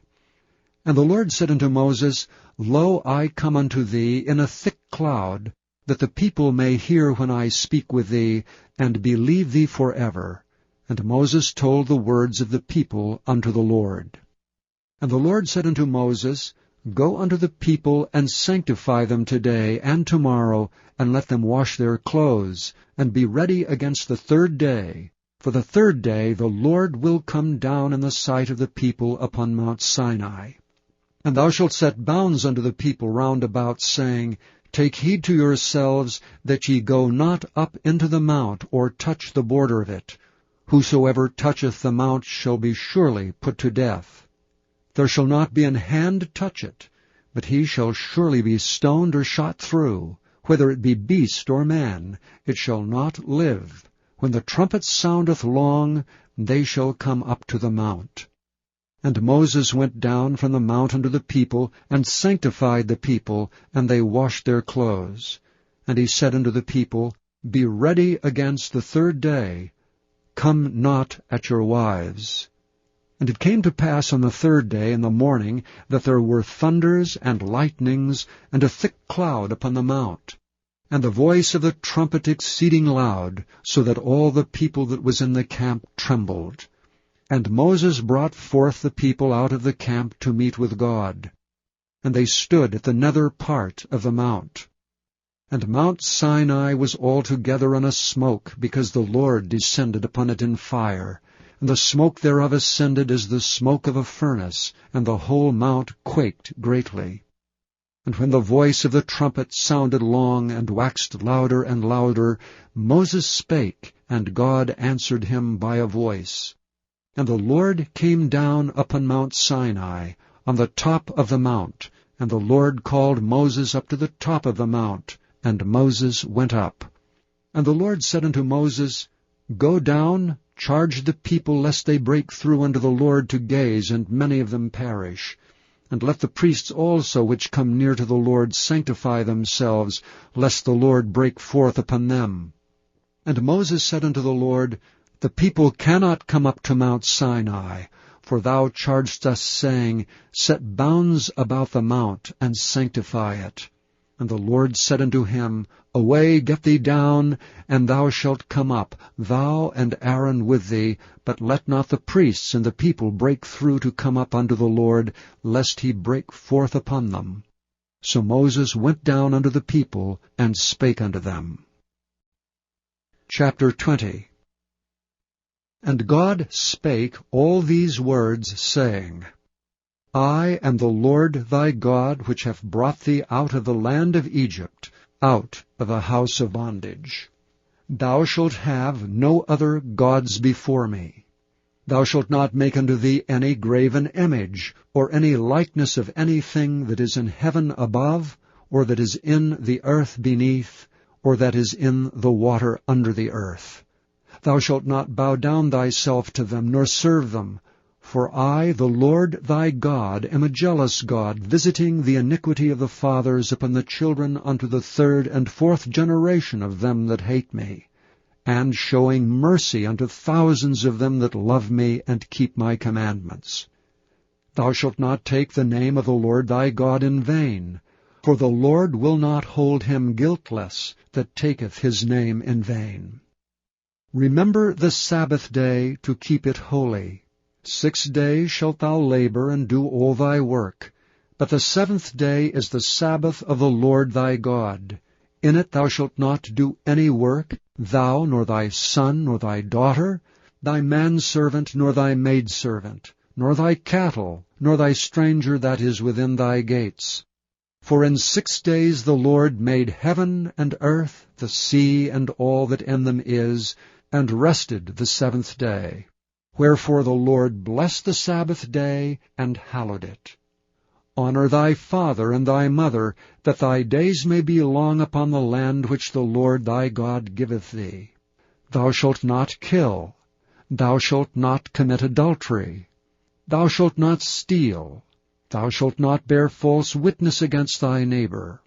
Thou shalt not covet thy neighbor's house. Thou shalt not covet thy neighbor's wife, nor his manservant, nor his maidservant, nor his ox, nor his ass, nor anything that is thy neighbor's. And all the people saw the thunderings and the lightnings, and the noise of the trumpet, and the mountain smoking. And when the people saw it, they removed and stood afar off. And they said unto Moses, Speak thou with us, and we will hear, but let not God speak with us, lest we die. And Moses said unto the people, Fear not, for God is come to prove you, and that his fear may be before your faces, that ye sin not. And the people stood afar off, and Moses drew near unto the thick darkness where God was. And the Lord said unto Moses, Thus thou shalt say unto the children of Israel, Ye have seen that I have talked with you from heaven. Ye shall not make with me gods of silver, neither shall ye make unto you gods of gold. An altar of earth thou shalt make unto me, and shalt sacrifice thereon thy burnt offerings and thy peace offerings, thy sheep and thine oxen. In all places where I record my name, I will come unto thee, and I will bless thee. And if thou wilt make me an altar of stone, thou shalt not build it of hewn stone. For if thou lift up thy tool upon it, thou hast polluted it. Neither shalt thou go up by steps unto mine altar, that thy nakedness be not discovered thereon. Chapter 21. Now these are the judgments which thou shalt set before them. If thou buy an Hebrew servant, 6 years he shall serve, and in the 7th he shall go out free for nothing. If he came in by himself, he shall go out by himself. If he were married, then his wife shall go out with him. If his master have given him a wife, and she have borne him sons or daughters, the wife and her children shall be her master's, and he shall go out by himself. And if thy servant shall plainly say, I love my master, my wife, and my children, I will not go out free, then his master shall bring him unto the judges. He shall also bring him to the door, or unto the doorpost, and his master shall bore his ear through with an awl, and he shall serve him forever. And if a man sell his daughter to be a maidservant, she shall not go out as the men's servants do. If she please not her master, who hath betrothed her to himself, then shall he let her be redeemed. To sell her unto a strange nation he shall have no power, seeing he hath dealt deceitfully with her. And if he hath betrothed her unto his son, he shall deal with her after the manner of daughters. If he take him another wife, her food, her raiment, and her duty of marriage shall he not diminish.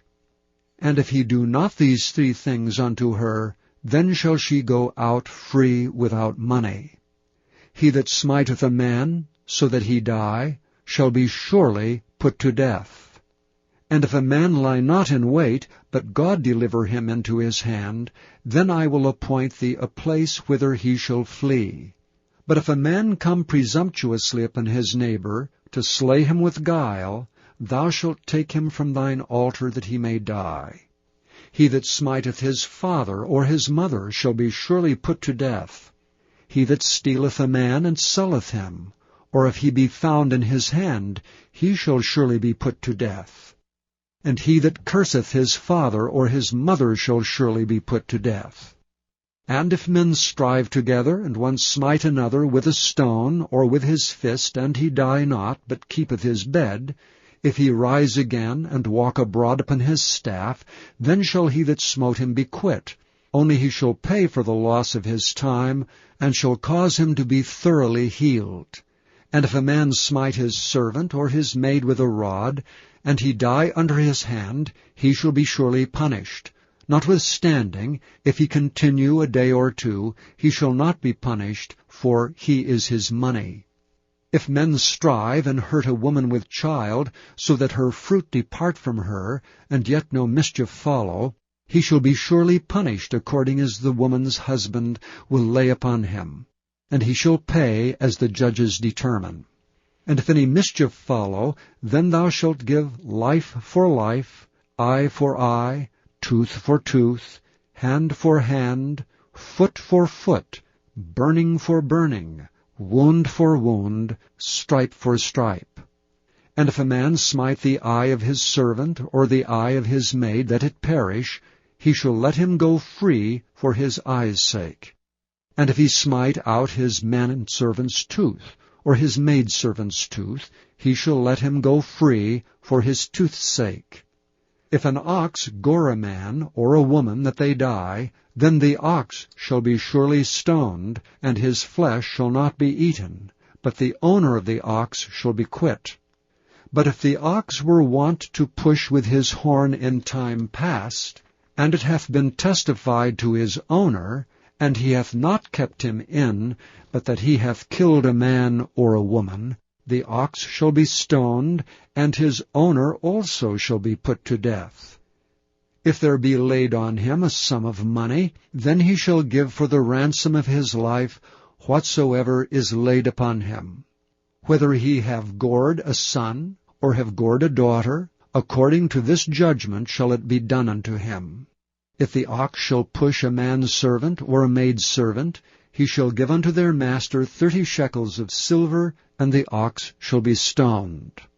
And if a man shall open a pit, or if a man shall dig a pit, and not cover it, and an ox or an ass fall therein, the owner of the pit shall make it good, and give money unto the owner of them, and the dead beast shall be his. And if one man's ox hurt another's that he die, then they shall sell the live ox, and divide the money of it, and the dead ox also they shall divide. Or if it be known that the ox hath used to push in time past, and his owner hath not kept him in, he shall surely pay ox for ox, and the dead shall be his own.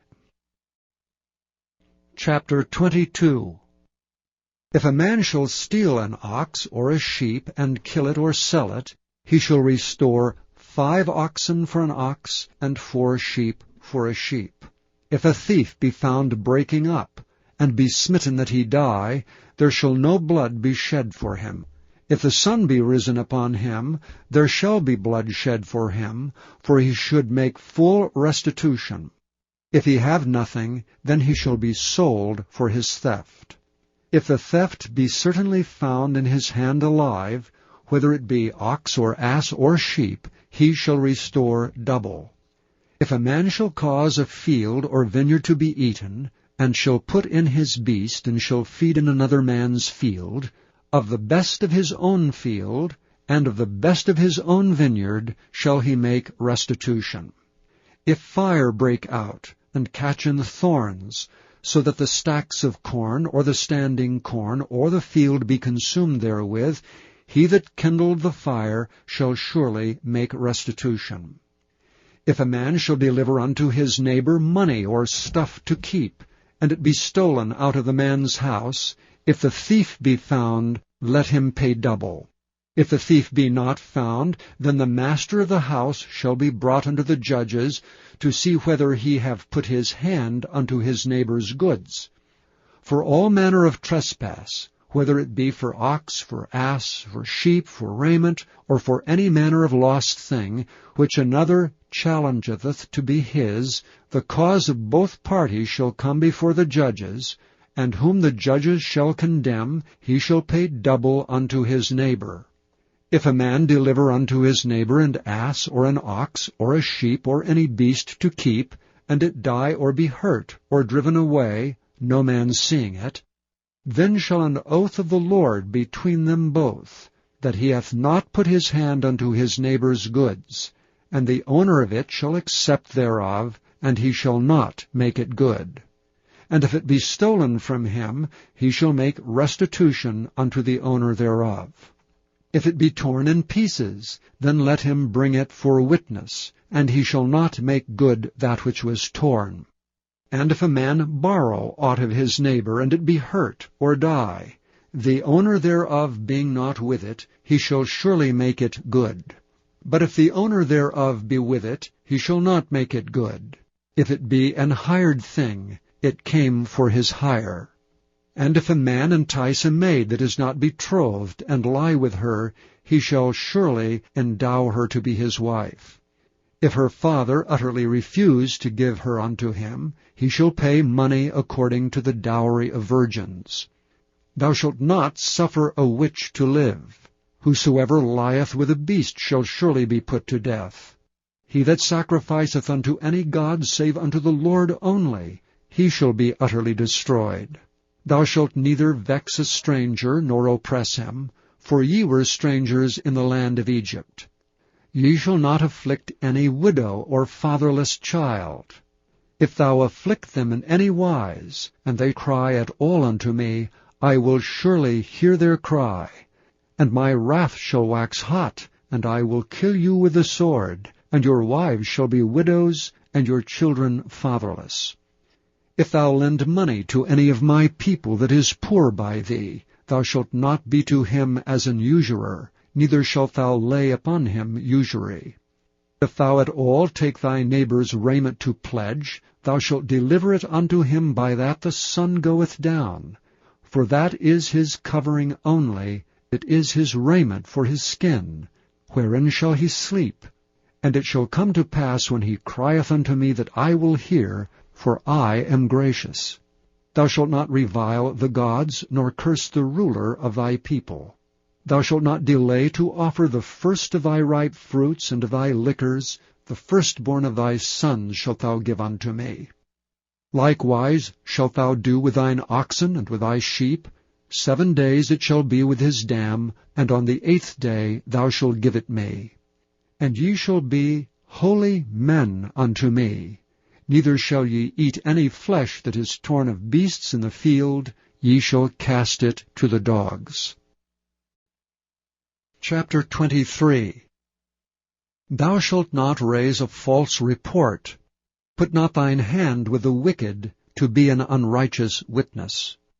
Thou shalt not follow a multitude to do evil, neither shalt thou speak in a cause to decline after many to wrest judgment.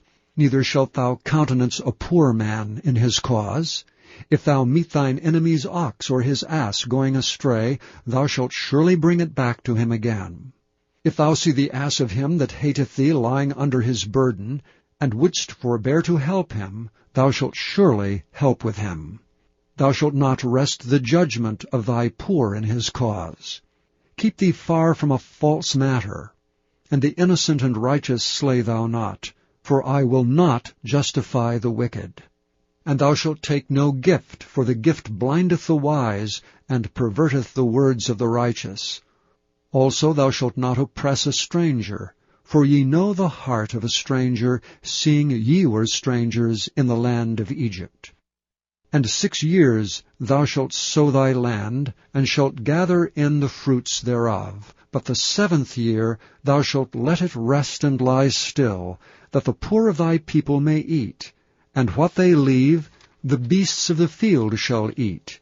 In like manner thou shalt deal with thy vineyard and with thy oliveyard. 6 days thou shalt do thy work, and on the 7th day thou shalt rest, that thine ox and thine ass may rest, and the son of thy handmaid, and the stranger may be refreshed. And in all things that I have said unto you, be circumspect, and make no mention of the name of other gods, neither let it be heard out of thy mouth. 3 times thou shalt keep a feast unto me in the year. Thou shalt keep the feast of unleavened bread. Thou shalt eat unleavened bread 7 days, as I commanded thee, in the time appointed of the month Abib. For in it thou camest out from Egypt, and none shall appear before me empty. And the feast of harvest, the firstfruits of thy labors which thou hast sown in the field. And the feast of ingathering, which is in the end of the year, when thou hast gathered in thy labors out of the field. 3 times in the year all thy males shall appear before the Lord God. Thou shalt not offer the blood of my sacrifice with leavened bread, neither shall the fat of my sacrifice remain until the morning. The first of the firstfruits of thy land thou shalt bring into the house of the Lord thy God. Thou shalt not seethe a kid in his mother's milk. Behold, I send an angel before thee, to keep thee in the way, and to bring thee into the place which I have prepared. Beware of him, and obey his voice. Provoke him not, for he will not pardon your transgressions, for my name is in him. But if thou shalt indeed obey his voice, and do all that I speak, then I will be an enemy unto thine enemies, and an adversary unto thine adversaries.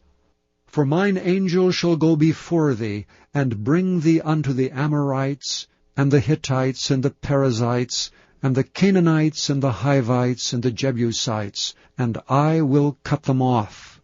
Thou shalt not bow down to their gods, nor serve them, nor do after their works, but thou shalt utterly overthrow them, and quite break down their images. And ye shall serve the Lord your God, and he shall bless thy bread and thy water, and I will take sickness away from the midst of thee. There shall nothing cast their young, nor be barren in thy land. The number of thy days I will fulfill.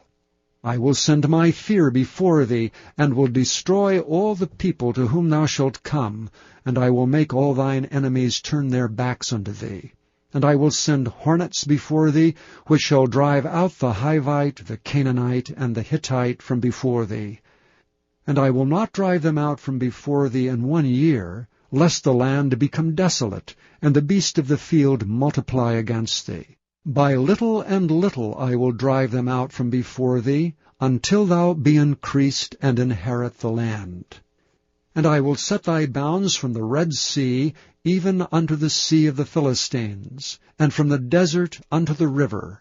For I will deliver the inhabitants of the land into your hand, and thou shalt drive them out before thee. Thou shalt make no covenant with them, nor with their gods. They shall not dwell in thy land, lest they make thee sin against me. For if thou serve their gods, it will surely be a snare unto thee. Chapter 24. And he said unto Moses, Come up unto the Lord, thou and Aaron, Nadab and Abihu, and 70 of the elders of Israel, and worship ye afar off. And Moses alone shall come near the Lord, but they shall not come nigh, neither shall the people go up with him. And Moses came and told the people all the words of the Lord, and all the judgments. And all the people answered with one voice, and said, All the words which the Lord hath said we will do. And Moses wrote all the words of the Lord, and rose up early in the morning, and builded an altar under the hill, and 12 pillars, according to the 12 tribes of Israel. And he sent young men of the children of Israel, which offered burnt offerings, and sacrificed peace offerings of oxen unto the Lord. And Moses took half of the blood, and put it in basins, and half of the blood he sprinkled on the altar. And he took the book of the covenant, and read in the audience of the people. And they said, All that the Lord hath said, we will do, and be obedient. And Moses took the blood, and sprinkled it on the people, and said, Behold the blood of the covenant, which the Lord hath made with you concerning all these words. Then went up Moses, and Aaron, Nadab and Abihu, and 70 of the elders of Israel. And they saw the God of Israel, and there was under his feet as it were a paved work of a sapphire stone, and as it were the body of heaven in his clearness. And upon the nobles of the children of Israel he laid not his hand. Also they saw God, and did eat and drink. And the Lord said unto Moses, Come up to me into the mount, and be there. And I will give thee tables of stone, and the law and commandments which I have written, that thou mayest teach them. And Moses rose up, and his minister Joshua, and Moses went up into the mount of God. And he said unto the elders, Tarry ye here for us, until we come again unto you. And behold, Aaron and Hur are with you. If any man have any matters to do, let him come unto them. And Moses went up into the mount, and a cloud covered the mount. And the glory of the Lord abode upon Mount Sinai, and the cloud covered it 6 days. And the 7th day he called unto Moses out of the midst of the cloud. And the sight of the glory of the Lord was like devouring fire on the top of the mount in the eyes of the children of Israel. And Moses went into the midst of the cloud, and gat him up into the mount.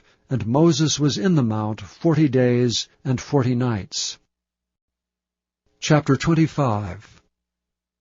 And the Lord spake unto Moses, saying, Speak unto the children of Israel, that they bring me an offering. Of every man that giveth it willingly with his heart, ye shall take my offering.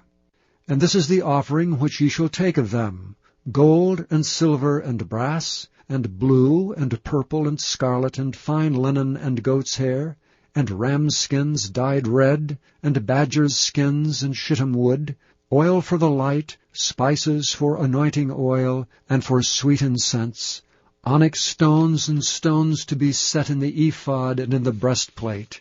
And let them make me a sanctuary, that I may dwell among them. According to all that I show thee, after the pattern of the tabernacle and the pattern of all the instruments thereof, even so shall ye make it. And they shall make an ark of shittim wood.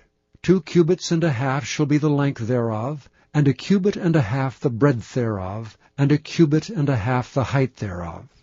And thou shalt overlay it with pure gold. Within and without shalt thou overlay it, and shalt make upon it a crown of gold round about.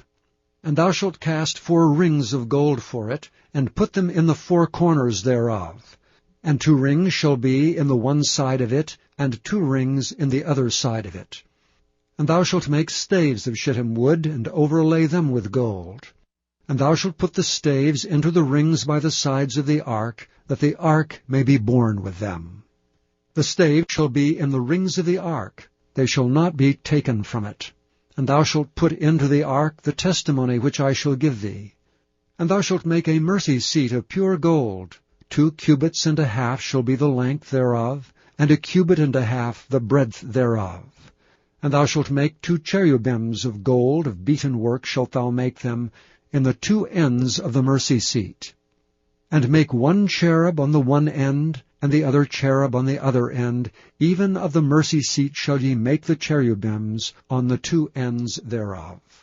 And the cherubim shall stretch forth their wings on high, covering the mercy seat with their wings, and their faces shall look one to another.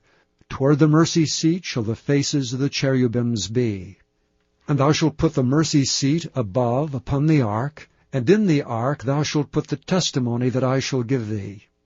And there I will meet with thee, and I will commune with thee from above the mercy seat, from between the 2 cherubims which are upon the ark of the testimony, of all things which I will give thee in commandment unto the children of Israel. Thou shalt also make a table of shittim wood. 2 cubits shall be the length thereof, and 1 cubit the breadth thereof, and 1 cubit and a half the height thereof. And thou shalt overlay it with pure gold, and make thereto a crown of gold round about. And thou shalt make unto it a border of an hand breadth round about, and thou shalt make a golden crown to the border thereof round about. And thou shalt make for it 4 rings of gold, and put the rings in the 4 corners that are on the 4 feet thereof. Over against the border shall the rings be for places of the staves to bear the table. And thou shalt make the staves of shittim wood, and overlay them with gold, that the table may be borne with them. And thou shalt make the dishes thereof, and spoons thereof, and covers thereof, and bowls thereof to cover withal. Of pure gold shalt thou make them. And thou shalt set upon the table showbread before me alway. And thou shalt make a candlestick of pure gold. Of beaten work shall the candlestick be made. His shaft and his branches, his bowls, his knops and his flowers shall be the same. And 6 branches shall come out of the sides of it, 3 branches of the candlestick out of the one side, and 3 branches of the candlestick out of the other side. 3 bowls made like unto almonds, with a knop and a flower in one branch, and 3 bowls made like almonds in the other branch, with a knop and a flower. So in the 6 branches that come out of the candlestick.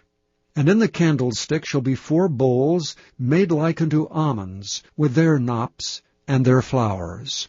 And there shall be a knop under 2 branches of the same, and a knop under 2 branches of the same, and a knop under 2 branches of the same, according to the 6 branches that proceed out of the candlestick. Their knops and their branches shall be of the same. All it shall be one beaten work of pure gold. And thou shalt make the 7 lamps thereof, and they shall light the lamps thereof, that they may give light over against it. And the tongs thereof, and the snuff dishes thereof shall be of pure gold. Of a talent of pure gold shall he make it, with all these vessels. And look that thou make them after their pattern, which was showed thee in the mount. Chapter 26. Moreover thou shalt make the tabernacle with 10 curtains of fine twined linen, and blue, and purple, and scarlet, with cherubims of cunning work shalt thou make them. The length of one curtain shall be 28 cubits, and the breadth of one curtain 4 cubits, and every one of the curtains shall have one measure. The 5 curtains shall be coupled together one to another, and other 5 curtains shall be coupled one to another. And thou shalt make loops of blue upon the edge of the one curtain from the selvage in the coupling, and likewise shalt thou make in the uttermost edge of another curtain in the coupling of the second. 50 loops shalt thou make in the one curtain, and 50 loops shalt thou make in the edge of the curtain that is in the coupling of the second, that the loops may take hold one of another. And thou shalt make 50 taches of gold, and couple the curtains together with the taches, and it shall be one tabernacle. And thou shalt make curtains of goat's hair to be a covering upon the tabernacle. 11 curtains shalt thou make. The length of one curtain shall be 30 cubits, and the breadth of one curtain 4 cubits, and the 11 curtains shall be all of one measure. And thou shalt couple 5 curtains by themselves, and 6 curtains by themselves, and shalt double the 6th curtain in the forefront of the tabernacle. And thou shalt make 50 loops on the edge of the one curtain that is outmost in the coupling, and 50 loops in the edge of the curtain which coupleth the second. And thou shalt make 50 taches of brass, and put the taches into the loops, and couple the tent together, that it may be one. And the remnant that remaineth of the curtains of the tent, the half curtain that remaineth shall hang over the backside of the tabernacle. And a cubit on the one side, and a cubit on the other side of that which remaineth in the length of the curtains of the tent, it shall hang over the sides of the tabernacle on this side and on that side to cover it. And thou shalt make a covering for the tent of ram skins dyed red, and a covering above of badgers' skins. And thou shalt make boards for the tabernacle of shittim wood standing up. 10 cubits shall be the length of a board, and a cubit and a half shall be the breadth of one board. 2 tenons shall there be in one board, set in order one against another. Thus shalt thou make for all the boards of the tabernacle. And thou shalt make the boards for the tabernacle, 20 boards on the south side southward. And thou shalt make 40 sockets of silver under the 20 boards, 2 sockets under one board for his 2 tenons, and 2 sockets under another board for his 2 tenons. And for the second side of the tabernacle, on the north side, there shall be 20 boards.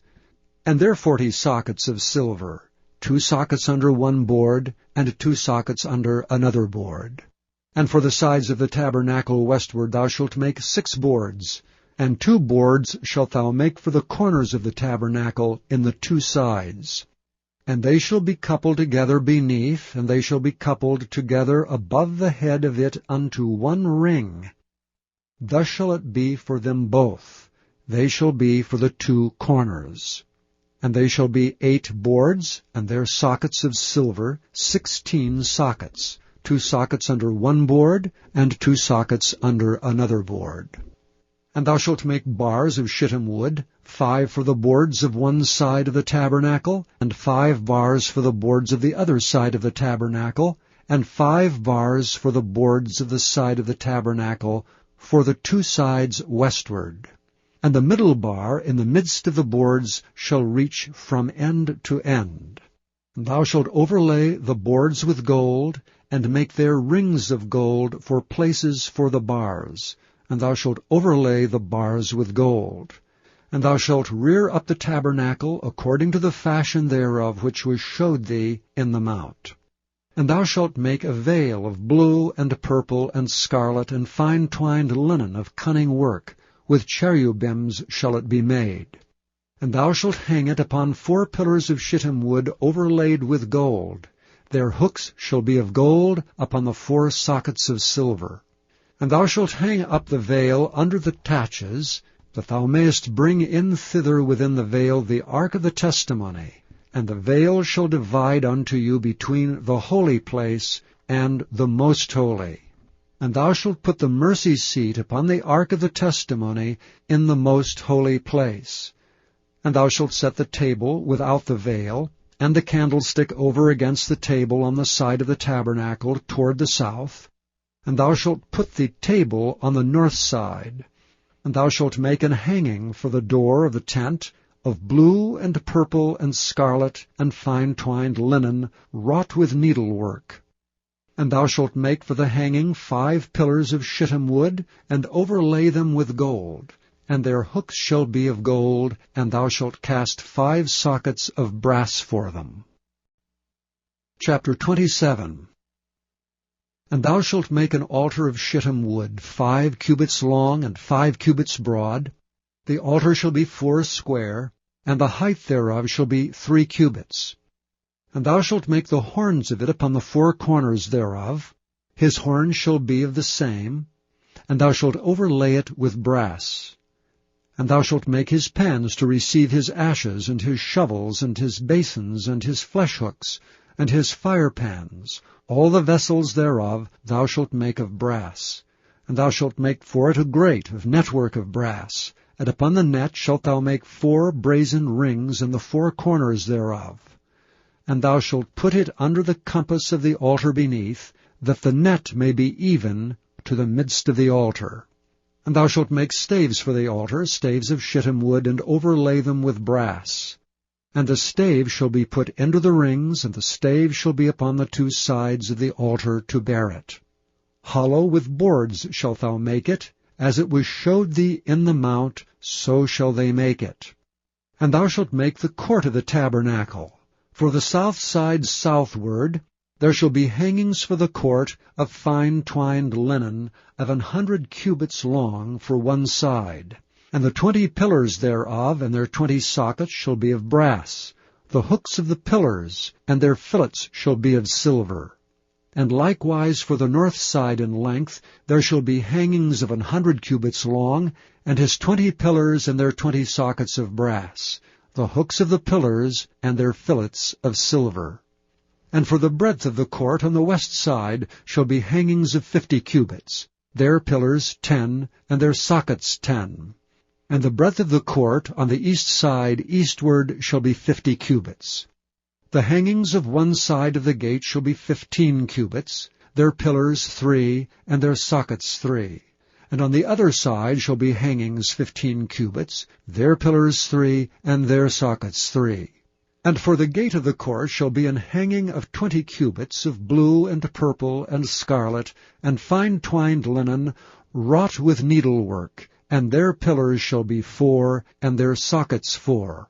All the pillars round about the court shall be filleted with silver. Their hooks shall be of silver, and their sockets of brass. The length of the court shall be 100 cubits, and the breadth 50 everywhere, and the height 5 cubits of fine twined linen, and their sockets of brass. All the vessels of the tabernacle, and all the service thereof, and all the pins thereof, and all the pins of the court shall be of brass. And thou shalt command the children of Israel that they bring thee pure oil olive beaten for the light, to cause the lamp to burn always. In the tabernacle of the congregation without the veil, which is before the testimony, Aaron and his sons shall order it from evening to morning before the Lord. It shall be a statute forever unto their generations on the behalf of the children of Israel. Chapter 28. And take thou unto thee Aaron thy brother, and his sons with him, from among the children of Israel, that he may minister unto me in the priest's office, even Aaron, Nadab, and Abihu, Eleazar, and Ithamar, Aaron's sons. And thou shalt make holy garments for Aaron thy brother, for glory and for beauty.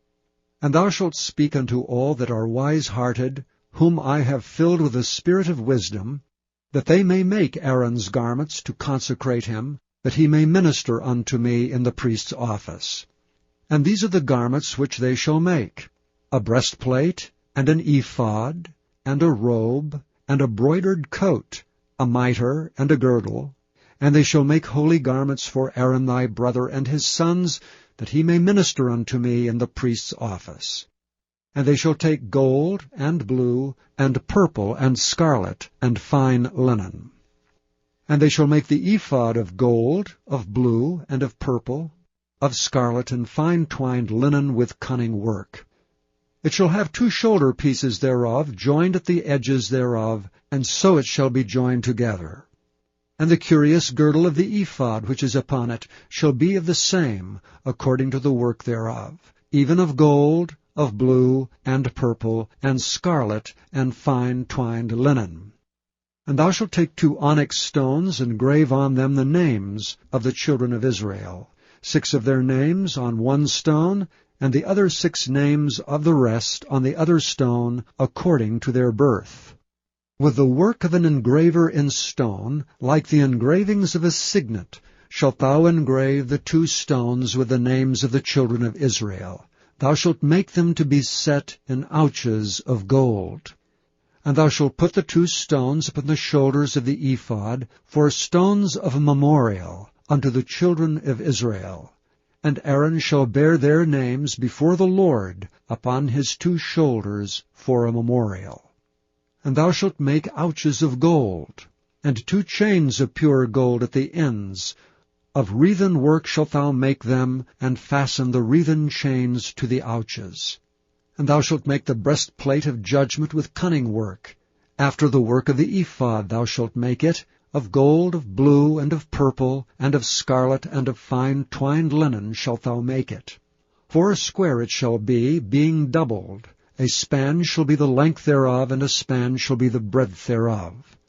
And thou shalt set in it settings of stones, even 4 rows of stones.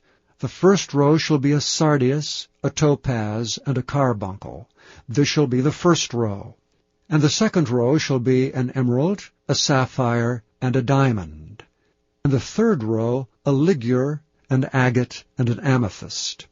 And the fourth row a beryl, and an onyx, and a jasper. They shall be set in gold in their enclosings.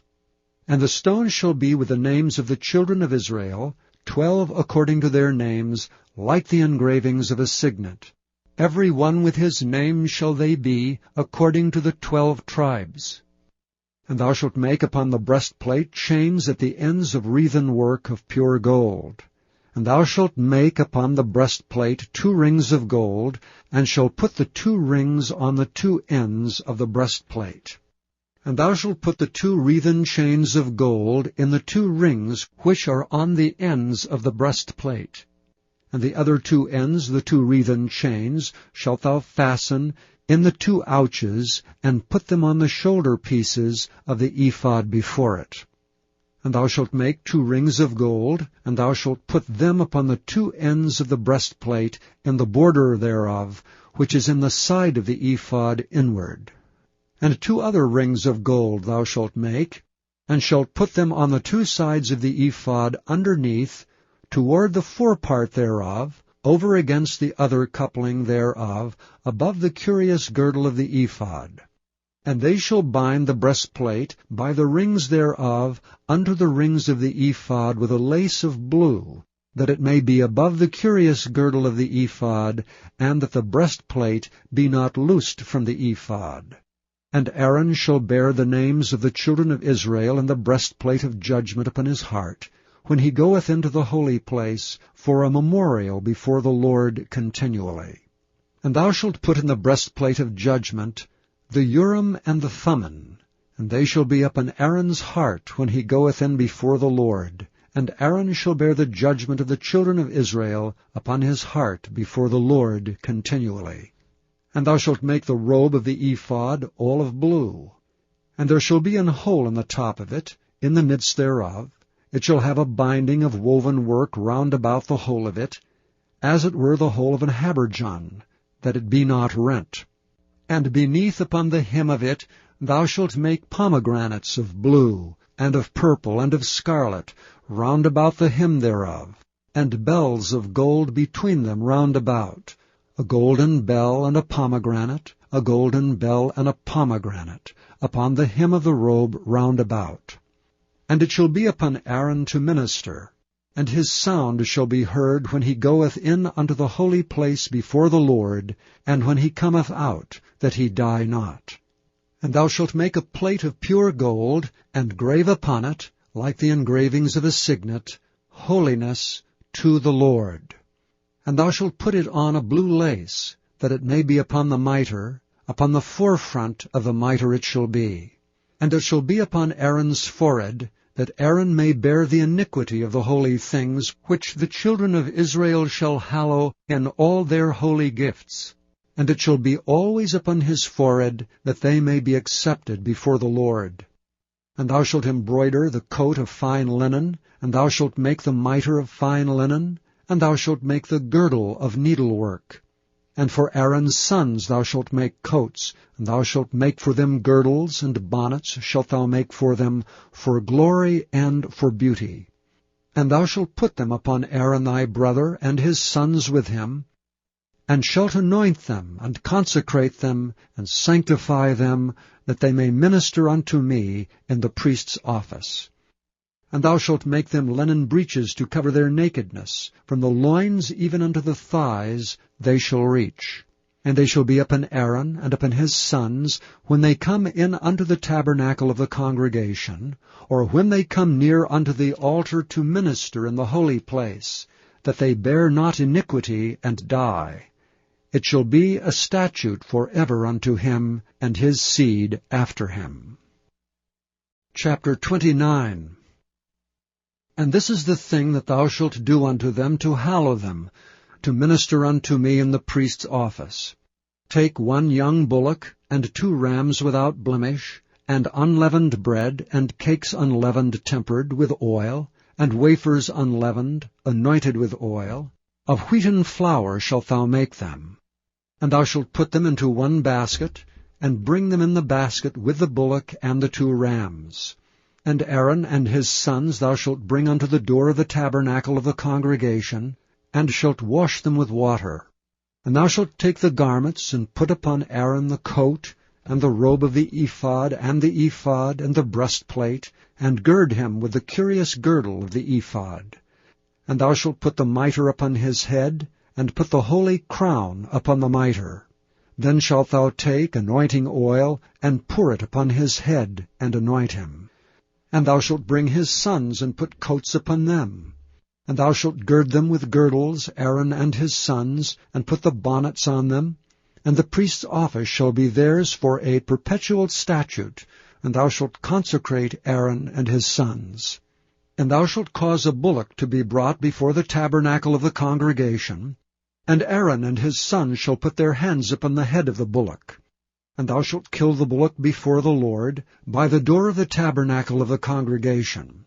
And thou shalt take of the blood of the bullock, and put it upon the horns of the altar with thy finger, and pour all the blood beside the bottom of the altar.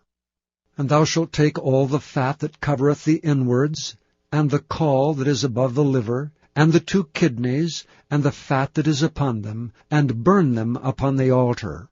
But the flesh of the bullock, and his skin, and his dung, shalt thou burn with fire without the camp. It is a sin offering. Thou shalt also take 1 ram, and Aaron and his sons shall put their hands upon the head of the ram. And thou shalt slay the ram, and thou shalt take his blood, and sprinkle it round about upon the altar. And thou shalt cut the ram in pieces, and wash the inwards of him and his legs, and put them unto his pieces, and unto his head. And thou shalt burn the whole ram upon the altar. It is a burnt offering unto the Lord. It is a sweet savour, and offering made by fire unto the Lord. And thou shalt take the other ram, and Aaron and his sons shall put their hands upon the head of the ram.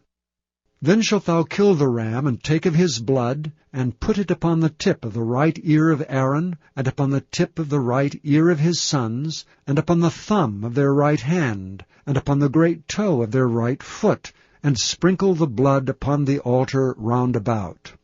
And thou shalt take of the blood that is upon the altar, and of the anointing oil, and sprinkle it upon Aaron, and upon his garments, and upon his sons, and upon the garments of his sons with him.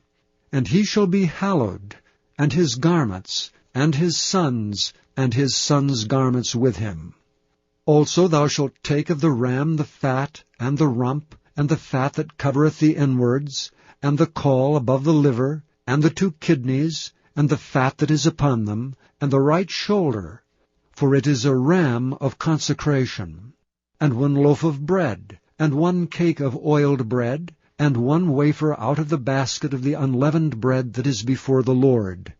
And thou shalt put all in the hands of Aaron, and in the hands of his sons, and shalt wave them for a wave offering before the Lord. And thou shalt receive them of their hands, and burn them upon the altar for a burnt offering, for a sweet savour before the Lord. It is an offering made by fire unto the Lord. And thou shalt take the breast of the ram of Aaron's consecration, and wave it for a wave offering before the Lord, and it shall be thy part. And thou shalt sanctify the breast of the wave offering, and the shoulder of the heave offering, which is waved, and which is heaved up, of the ram of the consecration, even of that which is for Aaron, and of that which is for his sons. And it shall be Aaron's and his sons by a statute forever from the children of Israel. For it is an heave offering, and it shall be an heave offering from the children of Israel of the sacrifice of their peace offerings, even their heave offering unto the Lord. And the holy garments of Aaron shall be his sons after him, to be anointed therein, and to be consecrated in them. And that son that is priest in his stead shall put them on 7 days, when he cometh into the tabernacle of the congregation, to minister in the holy place. And thou shalt take the ram of the consecration, and seethe his flesh in the holy place. And Aaron and his sons shall eat the flesh of the ram, and the bread that is in the basket by the door of the tabernacle of the congregation. And they shall eat those things, wherewith the atonement was made, to consecrate and to sanctify them. But a stranger shall not eat thereof, because they are holy. And if aught of the flesh of the consecrations, or of the bread remain unto the morning, then thou shalt burn the remainder with fire. It shall not be eaten, because it is holy. And thus shalt thou do unto Aaron, and to his sons, according to all things which I have commanded thee. 7 days shalt thou consecrate them. And thou shalt offer every day a bullock for a sin offering for atonement, and thou shalt cleanse the altar, when thou hast made an atonement for it, and thou shalt anoint it to sanctify it. 7 days thou shalt make an atonement for the altar, and sanctify it, and it shall be an altar most holy. Whatsoever toucheth the altar shall be holy. Now this is that which thou shalt offer upon the altar, 2 lambs of the first year day by day continually. The one lamb thou shalt offer in the morning, and the other lamb thou shalt offer at even. And with the one lamb 1/10 deal of flour mingled with the 4th part of an hin of beaten oil, and the 4th part of an hin of wine for a drink offering. And the other lamb thou shalt offer at even, and shalt do thereto according to the meat offering of the morning, and according to the drink offering thereof, for a sweet savour, and offering made by fire unto the Lord. There shall be a continual burnt offering throughout your generations at the door of the tabernacle of the congregation before the Lord, where I will meet you to speak there unto thee. And there I will meet with the children of Israel, and the tabernacle shall be sanctified by my glory. And I will sanctify the tabernacle of the congregation and the altar. I will sanctify also both Aaron and his sons to minister to me in the priest's office. And I will dwell among the children of Israel, and will be their God. And they shall know that I am the Lord their God, that brought them forth out of the land of Egypt, that I may dwell among them. I am the Lord their God. Chapter 30. And thou shalt make an altar to burn incense upon. Of shittim wood shalt thou make it. A cubit shall be the length thereof, and a cubit the breadth thereof. 4 square shall it be, and 2 cubits shall be the height thereof. The horns thereof shall be of the same. And thou shalt overlay it with pure gold, the top thereof, and the sides thereof round about, and the horns thereof. And thou shalt make unto it a crown of gold round about. And 2 golden rings shalt thou make to it under the crown of it. By the 2 corners thereof, upon the 2 sides of it shalt thou make it, and they shall be for places for the staves to bear it withal. And thou shalt make the staves of shittim wood, and overlay them with gold. And thou shalt put it before the veil, that is by the ark of the testimony, before the mercy seat that is over the testimony, where I will meet with thee. And Aaron shall burn thereon sweet incense every morning. When he dresseth the lamps, he shall burn incense upon it. And when Aaron lighteth the lamps at even, he shall burn incense upon it, a perpetual incense before the Lord throughout your generations. Ye shall offer no strange incense thereon, nor burnt sacrifice, nor meat offering, neither shall ye pour drink offering thereon.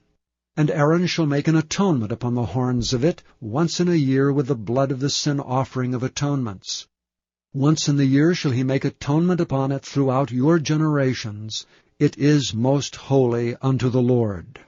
And the Lord spake unto Moses, saying, When thou takest the sum of the children of Israel after their number, then shall they give every man a ransom for his soul unto the Lord, when thou numberest them, that there be no plague among them when thou numberest them. This they shall give every one that passeth among them that are numbered, 1/2 shekel after the shekel of the sanctuary. A shekel is 20 gerahs, and 1/2 shekel shall be the offering of the Lord. Every one that passeth among them that are numbered from 20 years old and above shall give an offering unto the Lord. The rich shall not give more, and the poor shall not give less than 1/2 shekel, when they give an offering unto the Lord, to make an atonement for your souls. And thou shalt take the atonement money of the children of Israel, and shalt appoint it for the service of the tabernacle of the congregation, that it may be a memorial unto the children of Israel before the Lord, to make an atonement for your souls. And the Lord spake unto Moses, saying, Thou shalt also make a laver of brass, and his foot also of brass, to wash withal. And thou shalt put it between the tabernacle of the congregation and the altar, and thou shalt put water therein. For Aaron and his sons shall wash their hands and their feet thereat. When they go into the tabernacle of the congregation, they shall wash with water, that they die not, or when they come near to the altar to minister to burn offering made by fire unto the Lord. So they shall wash their hands and their feet, that they die not. And it shall be a statute forever to them, even to him and to his seed throughout their generations. Moreover the Lord spake unto Moses, saying, Take thou also unto thee principal spices of pure myrrh, 500 shekels, and of sweet cinnamon half so much, even 250 shekels, and of sweet calamus 250 shekels, and of cassia 500 shekels, after the shekel of the sanctuary, and of oil olive an hin. And thou shalt make it an oil of holy ointment, an ointment compound, after the art of the apothecary. It shall be an holy anointing oil. And thou shalt anoint the tabernacle of the congregation therewith, and the ark of the testimony, and the table and all his vessels, and the candlestick and his vessels, and the altar of incense, and the altar of burnt offering with all his vessels, and the laver and his foot. And thou shalt sanctify them, that they may be most holy. Whatsoever toucheth them shall be holy. And thou shalt anoint Aaron and his sons, and consecrate them, that they may minister unto me in the priest's office. And thou shalt speak unto the children of Israel, saying, This shall be an holy anointing oil unto me throughout your generations. Upon man's flesh shall it not be poured, neither shall ye make any other like it, after the composition of it. It is holy, and it shall be holy unto you. Whosoever compoundeth any like it, or whosoever putteth any of it upon a stranger, shall even be cut off from his people. And the Lord said unto Moses, Take unto thee sweet spices, stacte, and onycha, and galbanum, these sweet spices with pure frankincense. Of each shall there be a like weight. Thou shalt make it a perfume, a confection after the art of the apothecary, tempered together, pure and holy. Thou shalt beat some of it very small, and put of it before the testimony in the tabernacle of the congregation, where I will meet with thee. It shall be unto you most holy. And as for the perfume which thou shalt make, ye shall not make to yourselves according to the composition thereof. It shall be unto thee holy for the Lord. Whosoever shall make like unto that, to smell thereto, shall even be cut off from his people. Chapter 31. And the Lord spake unto Moses, saying, See, I have called by name Bezaleel the son of Uri, the son of Hur of the tribe of Judah, and I have filled him with the Spirit of God, in wisdom and in understanding, and in knowledge and in all manner of workmanship, to devise cunning works, to work in gold, and in silver, and in brass, and in cutting of stones, to set them, and in carving of timber, to work in all manner of workmanship.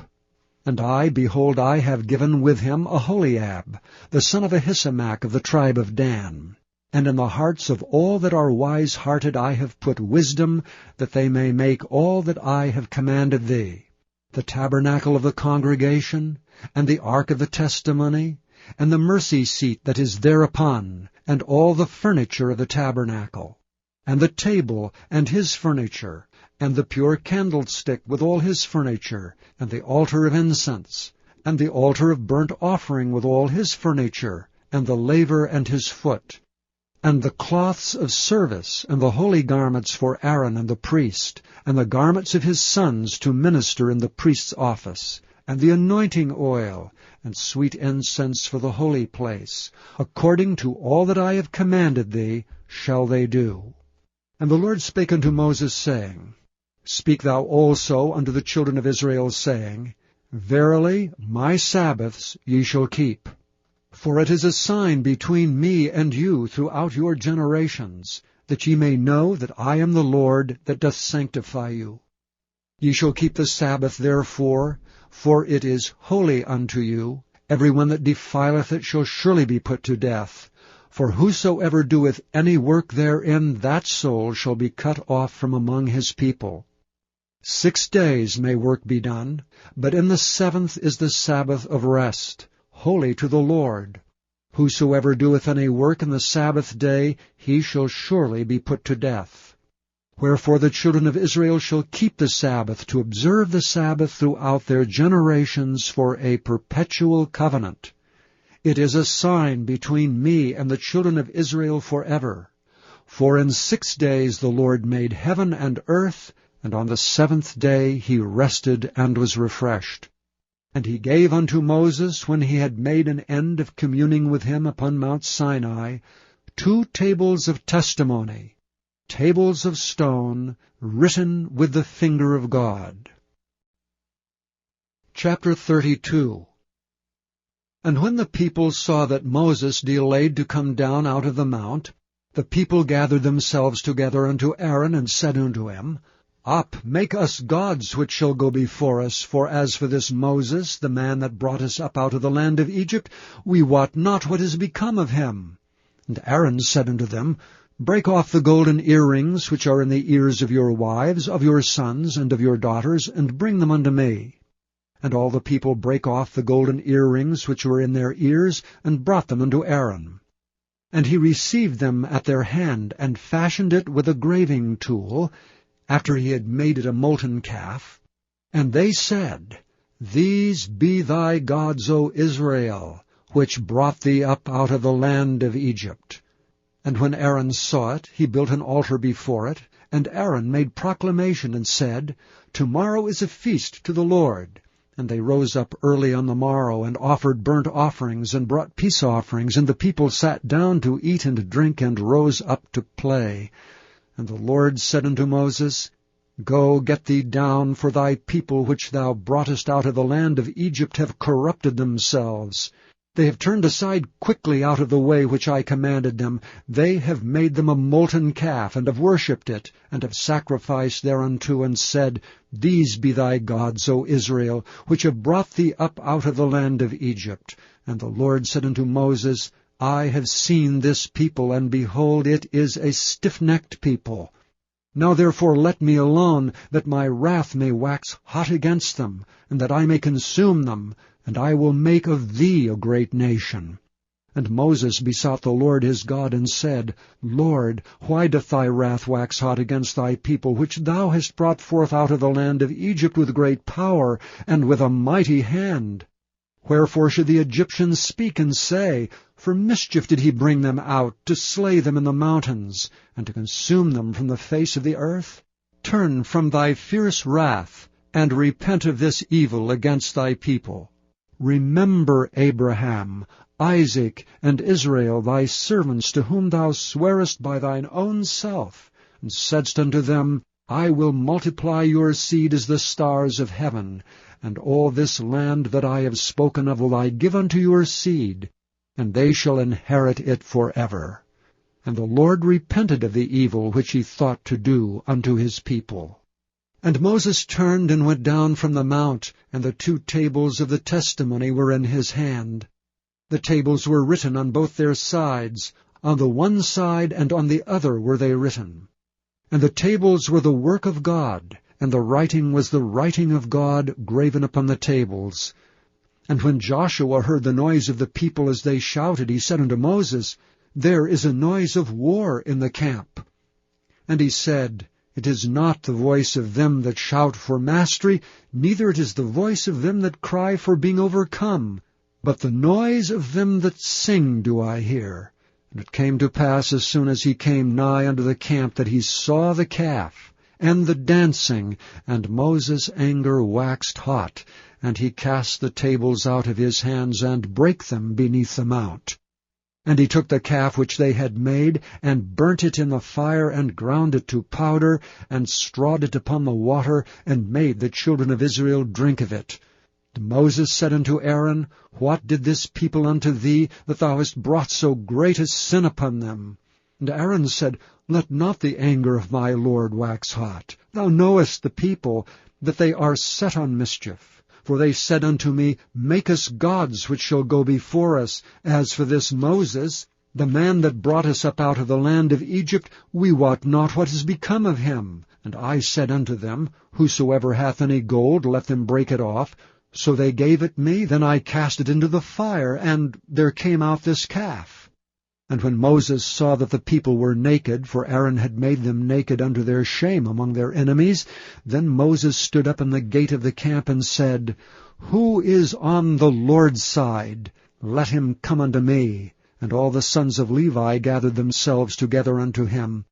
And he said unto them, Thus saith the Lord God of Israel, Put every man his sword by his side, and go in and out from gate to gate throughout the camp, and slay every man his brother, and every man his companion, and every man his neighbor.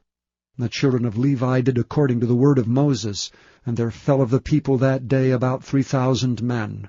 For Moses had said, Consecrate yourselves today to the Lord, every man upon his son, and upon his brother, that he may bestow upon you a blessing this day. And it came to pass on the morrow that Moses said unto the people, Ye have sinned a great sin. And now I will go up unto the Lord, peradventure I shall make an atonement for your sin. And Moses returned unto the Lord, and said, O this people have sinned a great sin, and have made them gods of gold. Yet now if thou wilt forgive their sin, and if not, blot me, I pray thee, out of thy book which thou hast written. And the Lord said unto Moses, Whosoever hath sinned against me, him will I blot out of my book. Therefore now go, lead the people unto the place of which I have spoken unto thee. Behold, mine angel shall go before thee. Nevertheless in the day when I visit, I will visit their sin upon them. And the Lord plagued the people because they made the calf which Aaron made. Chapter 33. And the Lord said unto Moses, Depart, and go up hence, thou and the people which thou hast brought up out of the land of Egypt, unto the land which I swear unto Abraham, to Isaac, and to Jacob, saying, Unto thy seed will I give it. And I will send an angel before thee, and I will drive out the Canaanite, the Amorite, and the Hittite, and the Perizzite, the Hivite, and the Jebusite, unto a land flowing with milk and honey. For I will not go up in the midst of thee, for thou art a stiff-necked people, lest I consume thee in the way. And when the people heard these evil tidings, they mourned, and no man did put on him his ornaments. For the Lord had said unto Moses, Say unto the children of Israel, Ye are a stiff-necked people. I will come up into the midst of thee in a moment and consume thee. Therefore now put off thy ornaments from thee, that I may know what to do unto thee. And the children of Israel stripped themselves of their ornaments by the Mount Horeb. And Moses took the tabernacle, and pitched it without the camp, afar off from the camp, and called it the tabernacle of the congregation. And it came to pass that every one which sought the Lord went out unto the tabernacle of the congregation, which was without the camp. And it came to pass, when Moses went out into the tabernacle, that all the people rose up and stood every man at his tent door, and looked after Moses until he was gone into the tabernacle. And it came to pass, as Moses entered into the tabernacle, the cloudy pillar descended, and stood at the door of the tabernacle, and the Lord talked with Moses. And all the people saw the cloudy pillar stand at the tabernacle door, and all the people rose up and worshipped, every man in his tent door. And the Lord spake unto Moses face to face, as a man speaketh unto his friend. And he turned again into the camp, but his servant Joshua the son of Nun, a young man, departed not out of the tabernacle. And Moses said unto the Lord, See, thou sayest unto me, Bring up this people, and thou hast not let me know whom thou wilt send with me.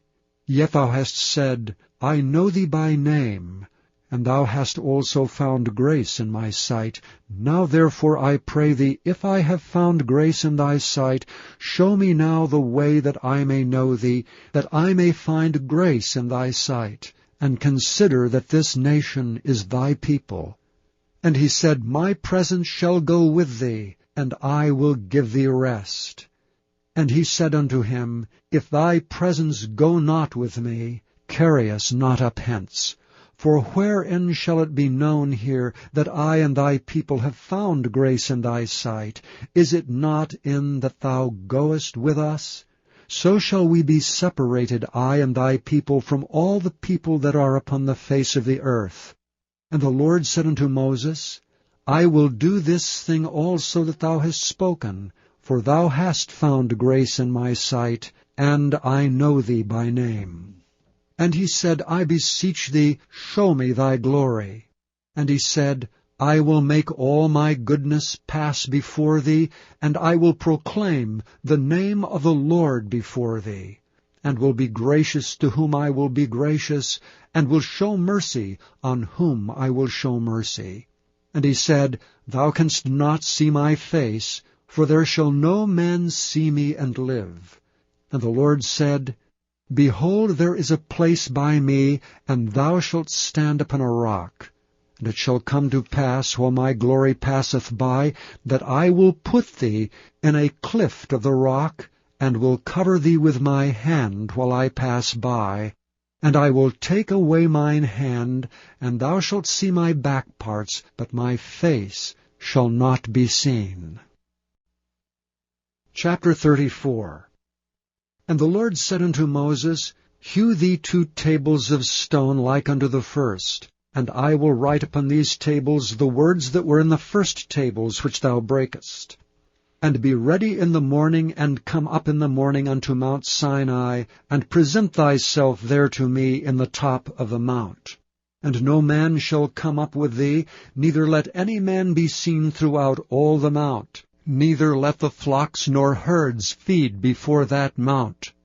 And he hewed 2 tables of stone like unto the first, and Moses rose up early in the morning, and went up unto Mount Sinai, as the Lord had commanded him, and took in his hand the 2 tables of stone. And the Lord descended in the cloud, and stood with him there, and proclaimed the name of the Lord.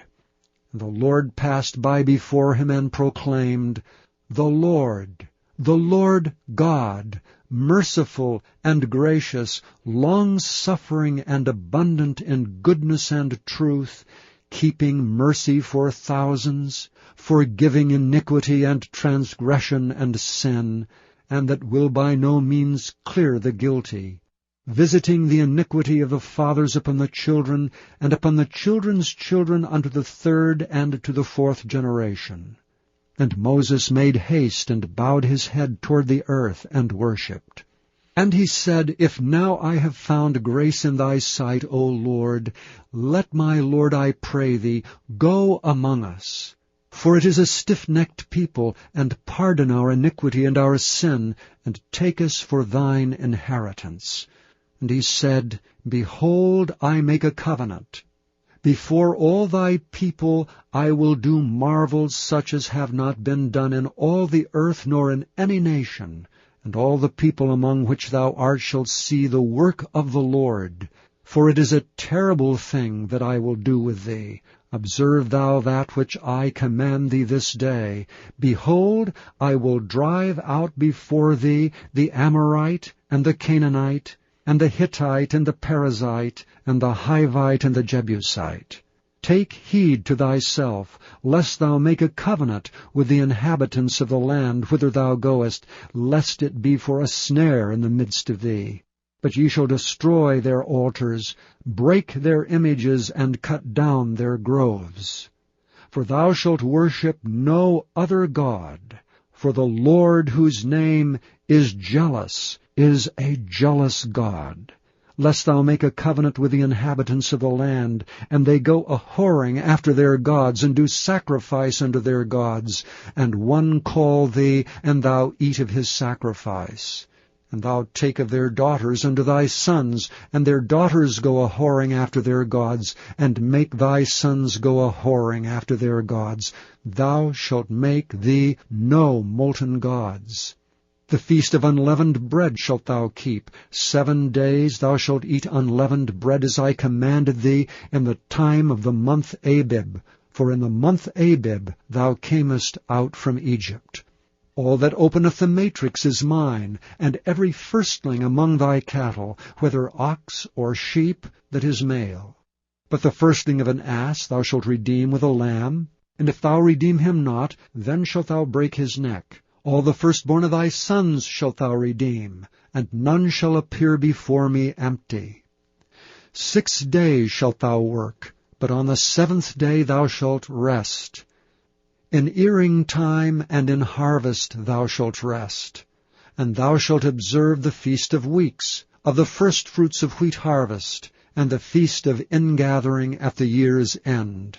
Thrice in the year shall all your men children appear before the Lord God, the God of Israel. For I will cast out the nations before thee, and enlarge thy borders. Neither shall any man desire thy land when thou shalt go up to appear before the Lord thy God thrice in the year. Thou shalt not offer the blood of my sacrifice with leaven, neither shall the sacrifice of the feast of the Passover be left unto the morning. The first of the firstfruits of thy land shalt thou bring unto the house of the Lord thy God. Thou shalt not see the kid in his mother's milk. And the Lord said unto Moses, Write thou these words, for after the tenor of these words I have made a covenant with thee and with Israel.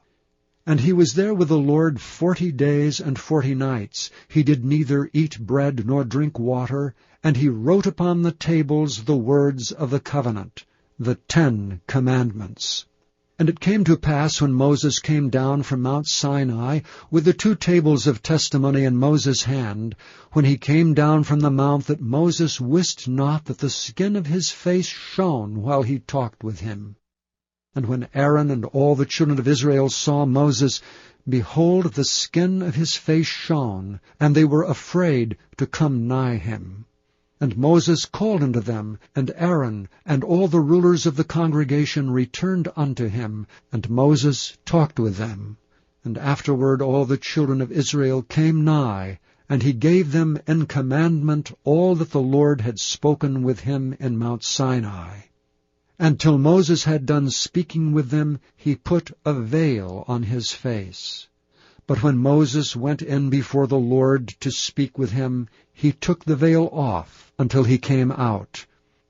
And he came out and spake unto the children of Israel that which he was commanded. And the children of Israel saw the face of Moses, that the skin of Moses' face shone, and Moses put the veil upon his face again, until he went in to speak with him. Chapter 35. And Moses gathered all the congregation of the children of Israel together, and said unto them, These are the words which the Lord hath commanded, that ye should do them. 6 days shall work be done, but on the 7th day there shall be to you an holy day, a Sabbath of rest to the Lord. Whosoever doeth work therein shall be put to death.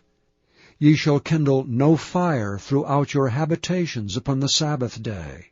And Moses spake unto all the congregation of the children of Israel, saying, This is the thing which the Lord commanded, saying, Take ye from among you an offering unto the Lord.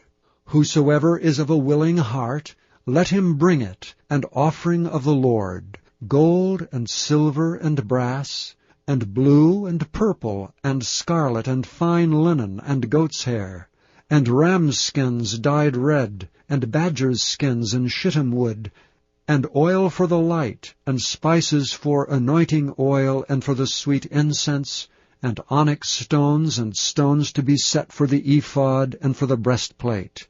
And every wise-hearted among you shall come, and make all that the Lord hath commanded: the tabernacle, his tent, and his covering, his taches and his boards, his bars, his pillars and his sockets, the ark and the staves thereof, with the mercy seat and the veil of the covering, the table and his staves, and all his vessels, and the showbread, the candlestick also for the light, and his furniture and his lamps, with the oil for the light, and the incense altar, and his staves, and the anointing oil, and the sweet incense, and the hanging for the door at the entering in of the tabernacle, the altar of burnt offering, with his brazen grate, his staves, and all his vessels, the laver and his foot, the hangings of the court, his pillars and their sockets, and the hanging for the door of the court, the pins of the tabernacle, and the pins of the court and their cords, the cloths of service, to do service in the holy place, the holy garments for Aaron the priest, and the garments of his sons, to minister in the priest's office. And all the congregation of the children of Israel departed from the presence of Moses. And they came, every one whose heart stirred him up, and every one whom his spirit made willing, and they brought the Lord's offering to the work of the tabernacle of the congregation, and for all his service, and for the holy garments.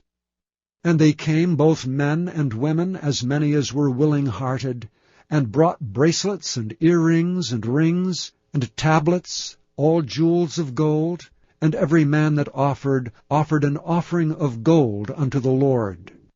And every man with whom was found blue and purple, and scarlet, and fine linen, and goat's hair, and red skins of rams, and badgers' skins brought them.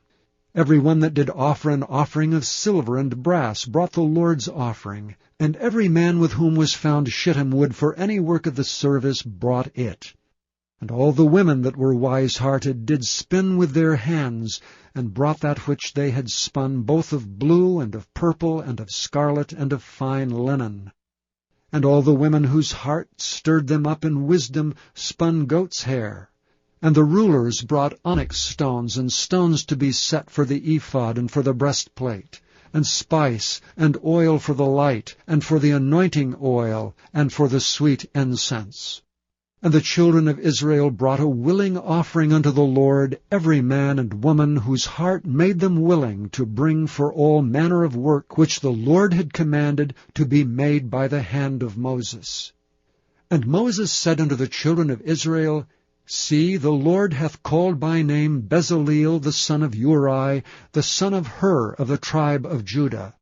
And he hath filled him with the Spirit of God, in wisdom, in understanding, and in knowledge, and in all manner of workmanship, and to devise curious works, to work in gold, and in silver, and in brass, and in the cutting of stones to set them, and in carving of wood, to make any manner of cunning work.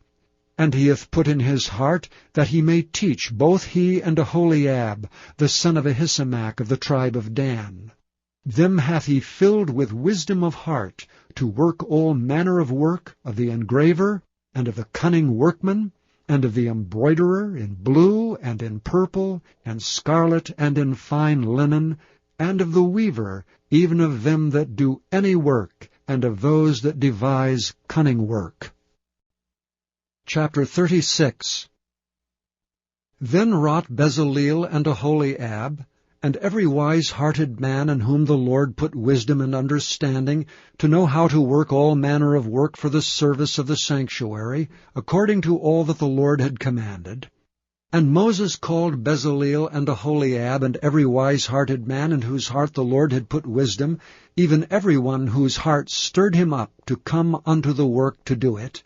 And they received of Moses all the offering which the children of Israel had brought for the work of the service of the sanctuary, to make it withal. And they brought yet unto him free offerings every morning. And all the wise men that wrought all the work of the sanctuary came every man from his work which they made. And they spake unto Moses, saying, The people bring much more than enough for the service of the work which the Lord commanded to make. And Moses gave commandment, and they caused it to be proclaimed throughout the camp, saying, Let neither man nor woman make any more work for the offering of the sanctuary. So the people were restrained from bringing, for the stuff they had was sufficient for all the work to make it, and too much. And every wise-hearted man among them that wrought the work of the tabernacle made 10 curtains of fine twined linen, and blue, and purple, and scarlet, with cherubims of cunning work made he them. The length of one curtain was 28 cubits, and the breadth of one curtain 4 cubits. The curtains were all of one size. And he coupled the 5 curtains one unto another, and the other 5 curtains he coupled one unto another. And he made loops of blue on the edge of one curtain from the selvage in the coupling. Likewise he made in the uttermost side of another curtain in the coupling of the second. 50 loops made he in one curtain, and 50 loops made he in the edge of the curtain which was in the coupling of the second. The loops held one curtain to another. And he made 50 taches of gold, and coupled the curtains one unto another with the taches, so it became one tabernacle. And he made curtains of goat's hair for the tent over the tabernacle. 11 curtains he made them. The length of one curtain was 30 cubits, and 4 cubits was the breadth of one curtain. The 11 curtains were of one size. And he coupled 5 curtains by themselves, and 6 curtains by themselves. And he made 50 loops upon the uttermost edge of the curtain in the coupling, and 50 loops made he upon the edge of the curtain which coupleth the second. And he made 50 taches of brass to couple the tent together, that it might be one.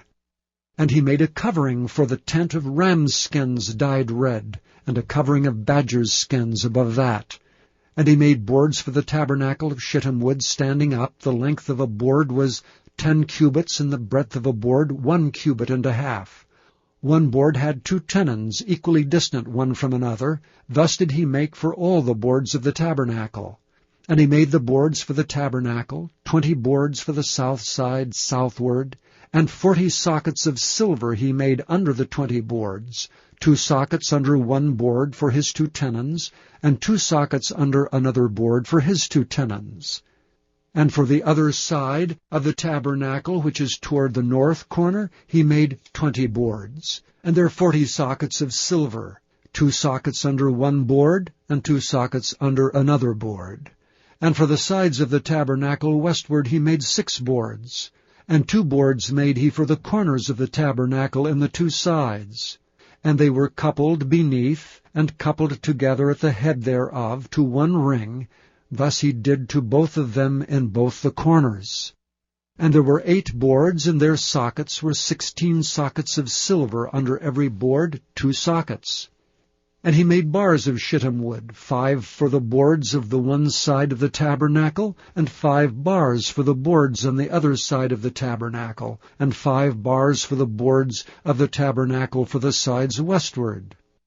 And he made the middle bar to shoot through the boards from the one end to the other. And he overlaid the boards with gold, and made their rings of gold to be places for the bars, and overlaid the bars with gold. And he made a veil of blue, and purple, and scarlet, and fine twined linen.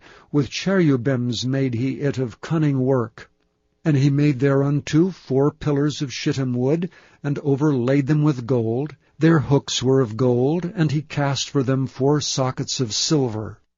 And he made an hanging for the tabernacle door of blue, and purple, and scarlet, and fine twined linen of needlework, and the 5 pillars of it with their hooks. And he overlaid their chapiters and their fillets with gold, but their 5 sockets were of brass.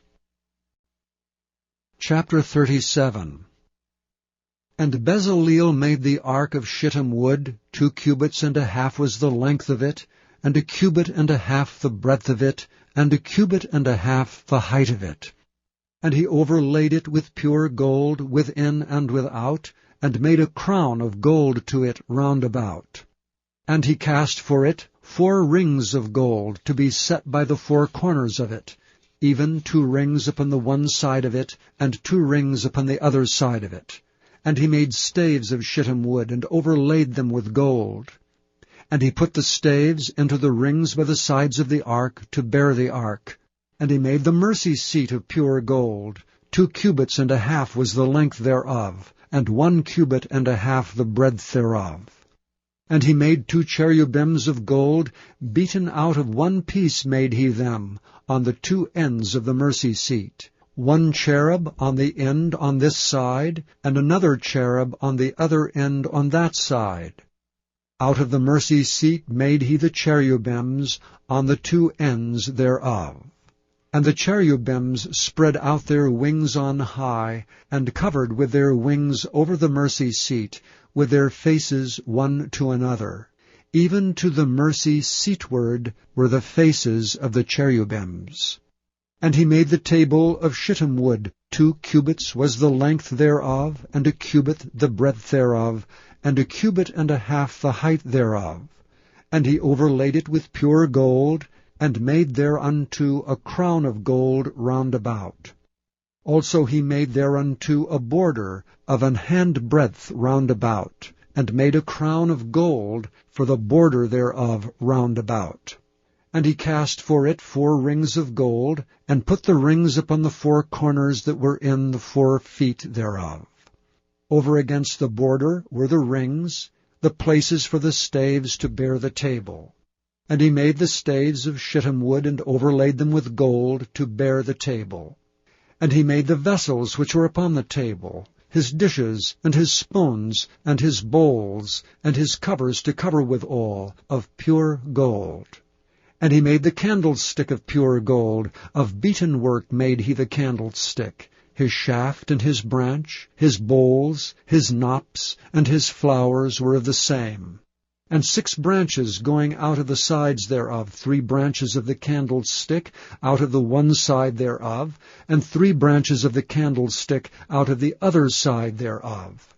3 bowls made after the fashion of almonds in one branch, a knop and a flower, and 3 bowls made like almonds in another branch, a knop and a flower, so throughout the 6 branches going out of the candlestick. And in the candlestick were 4 bowls made like almonds, his knops and his flowers, and a knop under 2 branches of the same, and a knop under 2 branches of the same, and a knop under 2 branches of the same, according to the 6 branches going out of it. Their knops and their branches were of the same. All of it was one beaten work of pure gold. And he made his 7 lamps and his snuffers and his snuff dishes of pure gold. Of a talent of pure gold made he it, and all the vessels thereof. And he made the incense altar of shittim wood. The length of it was a cubit, and the breadth of it a cubit. It was 4 square, and 2 cubits was the height of it. The horns thereof were of the same. And he overlaid it with pure gold, both the top of it, and the sides thereof round about, and the horns of it. Also he made unto it a crown of gold round about. And he made 2 rings of gold for it under the crown thereof, by the 2 corners of it, upon the 2 sides thereof, to be places for the staves to bear it withal. And he made the stays of shittim wood, and overlaid them with gold. And he made the holy anointing oil, and the pure incense of sweet spices, according to the work of the apothecary. Chapter 38. And he made the altar of burnt offering of shittim wood. 5 cubits was the length thereof, and 5 cubits the breadth thereof. It was 4 square, and 3 cubits the height thereof. And he made the horns thereof and the 4 corners of it. The horns thereof were of the same, and he overlaid it with brass. And he made all the vessels of the altar, the pots, and the shovels, and the basins, and the flesh hooks, and the fire pans, all the vessels thereof made he of brass. And he made for the altar a brazen grate of network under the compass thereof beneath unto the midst of it. And he cast 4 rings for the 4 ends of the grate of brass, to be places for the staves. And he made the stays of shittim wood, and overlaid them with brass. And he put the staves into the rings on the sides of the altar, to bear it withal. He made the altar hollow with boards. And he made the laver of brass, and the foot of it of brass. Of the looking glasses of the women assembling, which assembled at the door of the tabernacle of the congregation. And he made the court. On the south side southward the hangings of the court were of fine twined linen, 100 cubits. Their pillars were 20, and their brazen sockets 20. The hooks of the pillars and their fillets were of silver. And for the north side the hangings were 100 cubits, their pillars were 20, and their sockets of brass 20, the hooks of the pillars and their fillets of silver. And for the west side were hangings of 50 cubits, their pillars 10, and their sockets 10, the hooks of the pillars and their fillets of silver. And for the east side eastward 50 cubits. The hangings of the one side of the gate were 15 cubits, their pillars 3, and their sockets 3. And for the other side of the court gate, on this hand and that hand were hangings of 15 cubits. Their pillars 3, and their sockets 3. All the hangings of the court round about were of fine twined linen. And the sockets for the pillars were of brass, the hooks of the pillars and their fillets of silver, and the overlaying of their chapiters of silver, and all the pillars of the court were filleted with silver. And the hanging for the gate of the court was needlework, of blue and purple and scarlet, and fine twined linen, and 20 cubits was the length, and the height in the breadth was 5 cubits, answerable to the hangings of the court. And their pillars were 4, and their sockets of brass 4, their hooks of silver, and the overlaying of their chapiters and their fillets of silver. And all the pins of the tabernacle and of the court round about were of brass. This is the sum of the tabernacle, even of the tabernacle of testimony, as it was counted according to the commandment of Moses, for the service of the Levites by the hand of Ithamar, son to Aaron the priest. And Bezaleel the son of Uri, the son of Hur, of the tribe of Judah, made all that the Lord commanded Moses. And with him was Aholiab, son of Ahisamach of the tribe of Dan, an engraver, and a cunning workman, and an embroiderer in blue and in purple, and in scarlet and fine linen. All the gold that was occupied for the work and all the work of the holy place, even the gold of the offering, was 29 talents, and 730 shekels after the shekel of the sanctuary. And the silver of them that were numbered of the congregation was 100 talents, and 1,715 shekels after the shekel of the sanctuary. A beka for every man, that is, half a shekel, after the shekel of the sanctuary, for every one that went to be numbered, from 20 years old and upward, for 600,000 and 3,550 men. And of the 100 talents of silver were cast the sockets of the sanctuary, and the sockets of the veil, and 100 sockets of the 100 talents, a talent for a socket. And of the 1,775 shekels he made hooks for the pillars, and overlaid their chapiters, and filleted them. And the brass of the offering was 70 talents, and 2,400 shekels. And therewith he made the sockets to the door of the tabernacle of the congregation, and the brazen altar, and the brazen grate for it, and all the vessels of the altar, and the sockets of the court round about, and the sockets of the court gate, and all the pins of the tabernacle, and all the pins of the court round about. Chapter 39. And of the blue and purple and scarlet they made cloths of service to do service in the holy place, and made the holy garments for Aaron, as the Lord commanded Moses. And he made the ephod of gold, blue and purple and scarlet, and fine twined linen. And they did beat the gold into thin plates, and cut it into wires, to work it in the blue, and in the purple, and in the scarlet, and in the fine linen with cunning work. They made shoulder pieces for it, to couple it together. By the 2 edges was it coupled together. And the curious girdle of his ephod that was upon it was of the same, according to the work thereof, of gold, blue, and purple, and scarlet, and fine twined linen, as the Lord commanded Moses.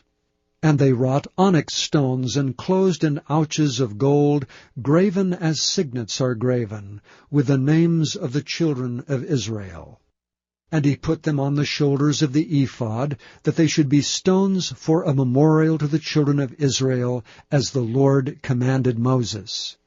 And he made the breastplate of cunning work, like the work of the ephod, of gold, blue, and purple, and scarlet, and fine twined linen. It was 4 square. They made the breastplate double. A span was the length thereof, and a span the breadth thereof, being doubled. And they set in it 4 rows of stones.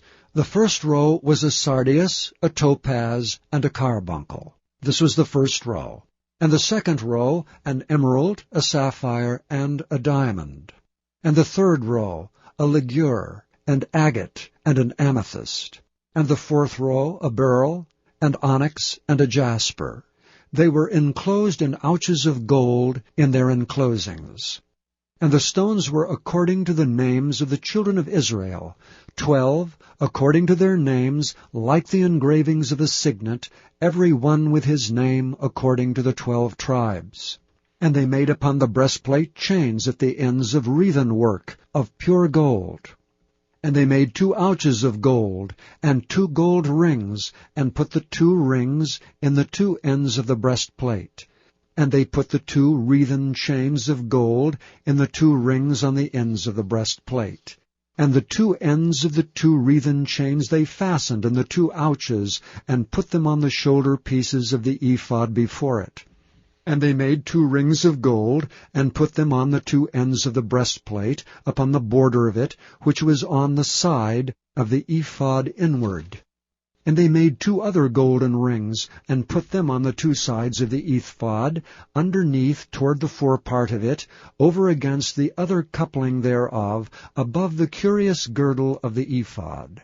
And they did bind the breastplate by his rings under the rings of the ephod with a lace of blue, that it might be above the curious girdle of the ephod, and that the breastplate might not be loosed from the ephod, as the Lord commanded Moses. And he made the robe of the ephod of woven work, all of blue. And there was an hole in the midst of the robe, as the hole of an habergeon, with a band round about the hole, that it should not rend.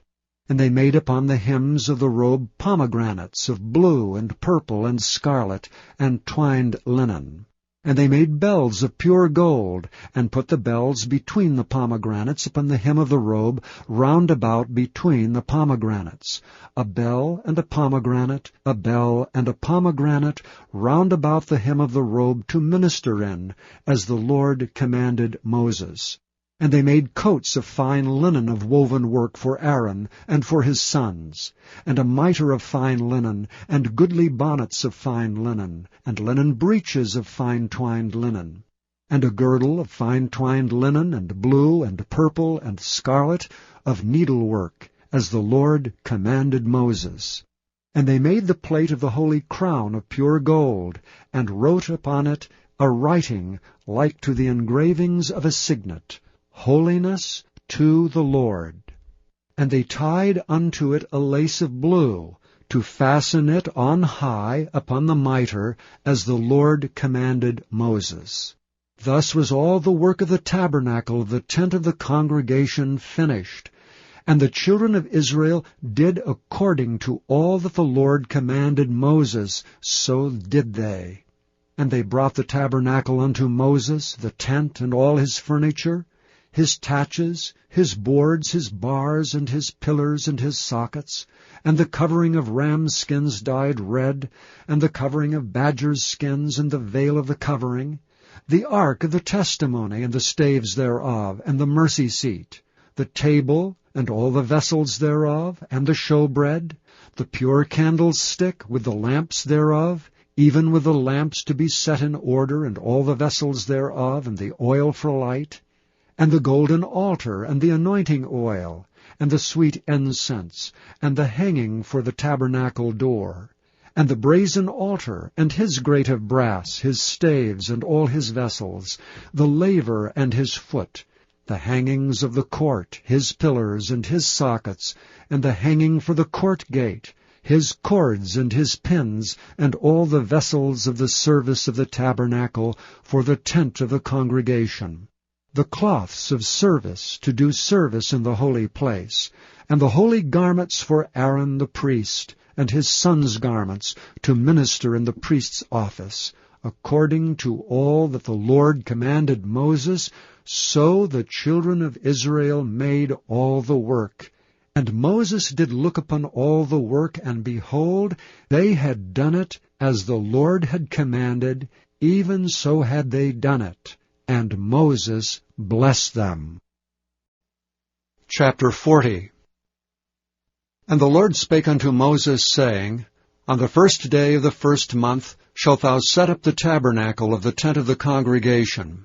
And thou shalt put therein the ark of the testimony, and cover the ark with the veil. And thou shalt bring in the table, and set in order the things that are to be set in order upon it. And thou shalt bring in the candlestick, and light the lamps thereof. And thou shalt set the altar of gold for the incense before the ark of the testimony, and put the hanging of the door to the tabernacle. And thou shalt set the altar of the burnt offering before the door of the tabernacle of the tent of the congregation. And thou shalt set the laver between the tent of the congregation and the altar, and shalt put water therein. And thou shalt set up the court round about, and hang up the hanging at the court gate. And thou shalt take the anointing oil, and anoint the tabernacle, and all that is therein, and shalt hallow it, and all the vessels thereof, and it shall be holy. And thou shalt anoint the altar of the burnt offering, and all his vessels, and sanctify the altar, and it shall be an altar most holy. And thou shalt anoint the laver and his foot, and sanctify it. And thou shalt bring Aaron and his sons unto the door of the tabernacle of the congregation, and wash them with water. And thou shalt put upon Aaron the holy garments, and anoint him, and sanctify him, that he may minister unto me in the priest's office. And thou shalt bring his sons, and clothe them with coats. And thou shalt anoint them, as thou didst anoint their father, that they may minister unto me in the priest's office. For their anointing shall surely be an everlasting priesthood throughout their generations. Thus did Moses, according to all that the Lord commanded him, so did he. And it came to pass in the 1st month of the 2nd year, on the 1st day of the month, that the tabernacle was reared up.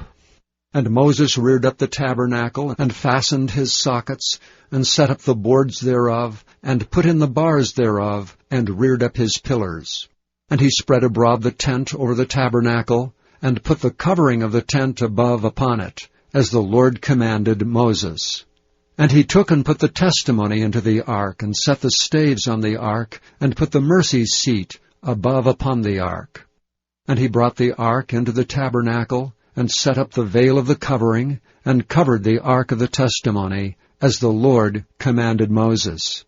And he put the table in the tent of the congregation upon the side of the tabernacle northward, without the veil. And he set the bread in order upon it before the Lord, as the Lord had commanded Moses. And he put the candlestick in the tent of the congregation over against the table on the side of the tabernacle southward. And he lighted the lamps before the Lord, as the Lord commanded Moses. And he put the golden altar in the tent of the congregation before the veil, and he burnt sweet incense thereon, as the Lord commanded Moses. And he set up the hanging at the door of the tabernacle, and he put the altar of burnt offering by the door of the tabernacle of the tent of the congregation, and offered upon it the burnt offering and the meat offering, as the Lord commanded Moses. And he set the laver before the tent of the congregation and the altar, and put water therein to wash withal. And Moses and Aaron and his sons washed their hands and their feet thereat, when they went into the tent of the congregation, and when they came near unto the altar they washed, as the Lord commanded Moses. And he reared up the court round about the tabernacle and the altar, and set up the hanging of the court gate. So Moses finished the work. Then a cloud covered the tent of the congregation, and the glory of the Lord filled the tabernacle. And Moses was not able to enter into the tent of the congregation, because the cloud abode thereon, and the glory of the Lord filled the tabernacle. And when the cloud was taken up from over the tabernacle, the children of Israel went onward in all their journeys. But if the cloud were not taken up, then they journeyed not till the day that it was taken up. For the cloud of the Lord was upon the tabernacle by day, and fire was on it by night, in the sight of all the house of Israel throughout all their journeys.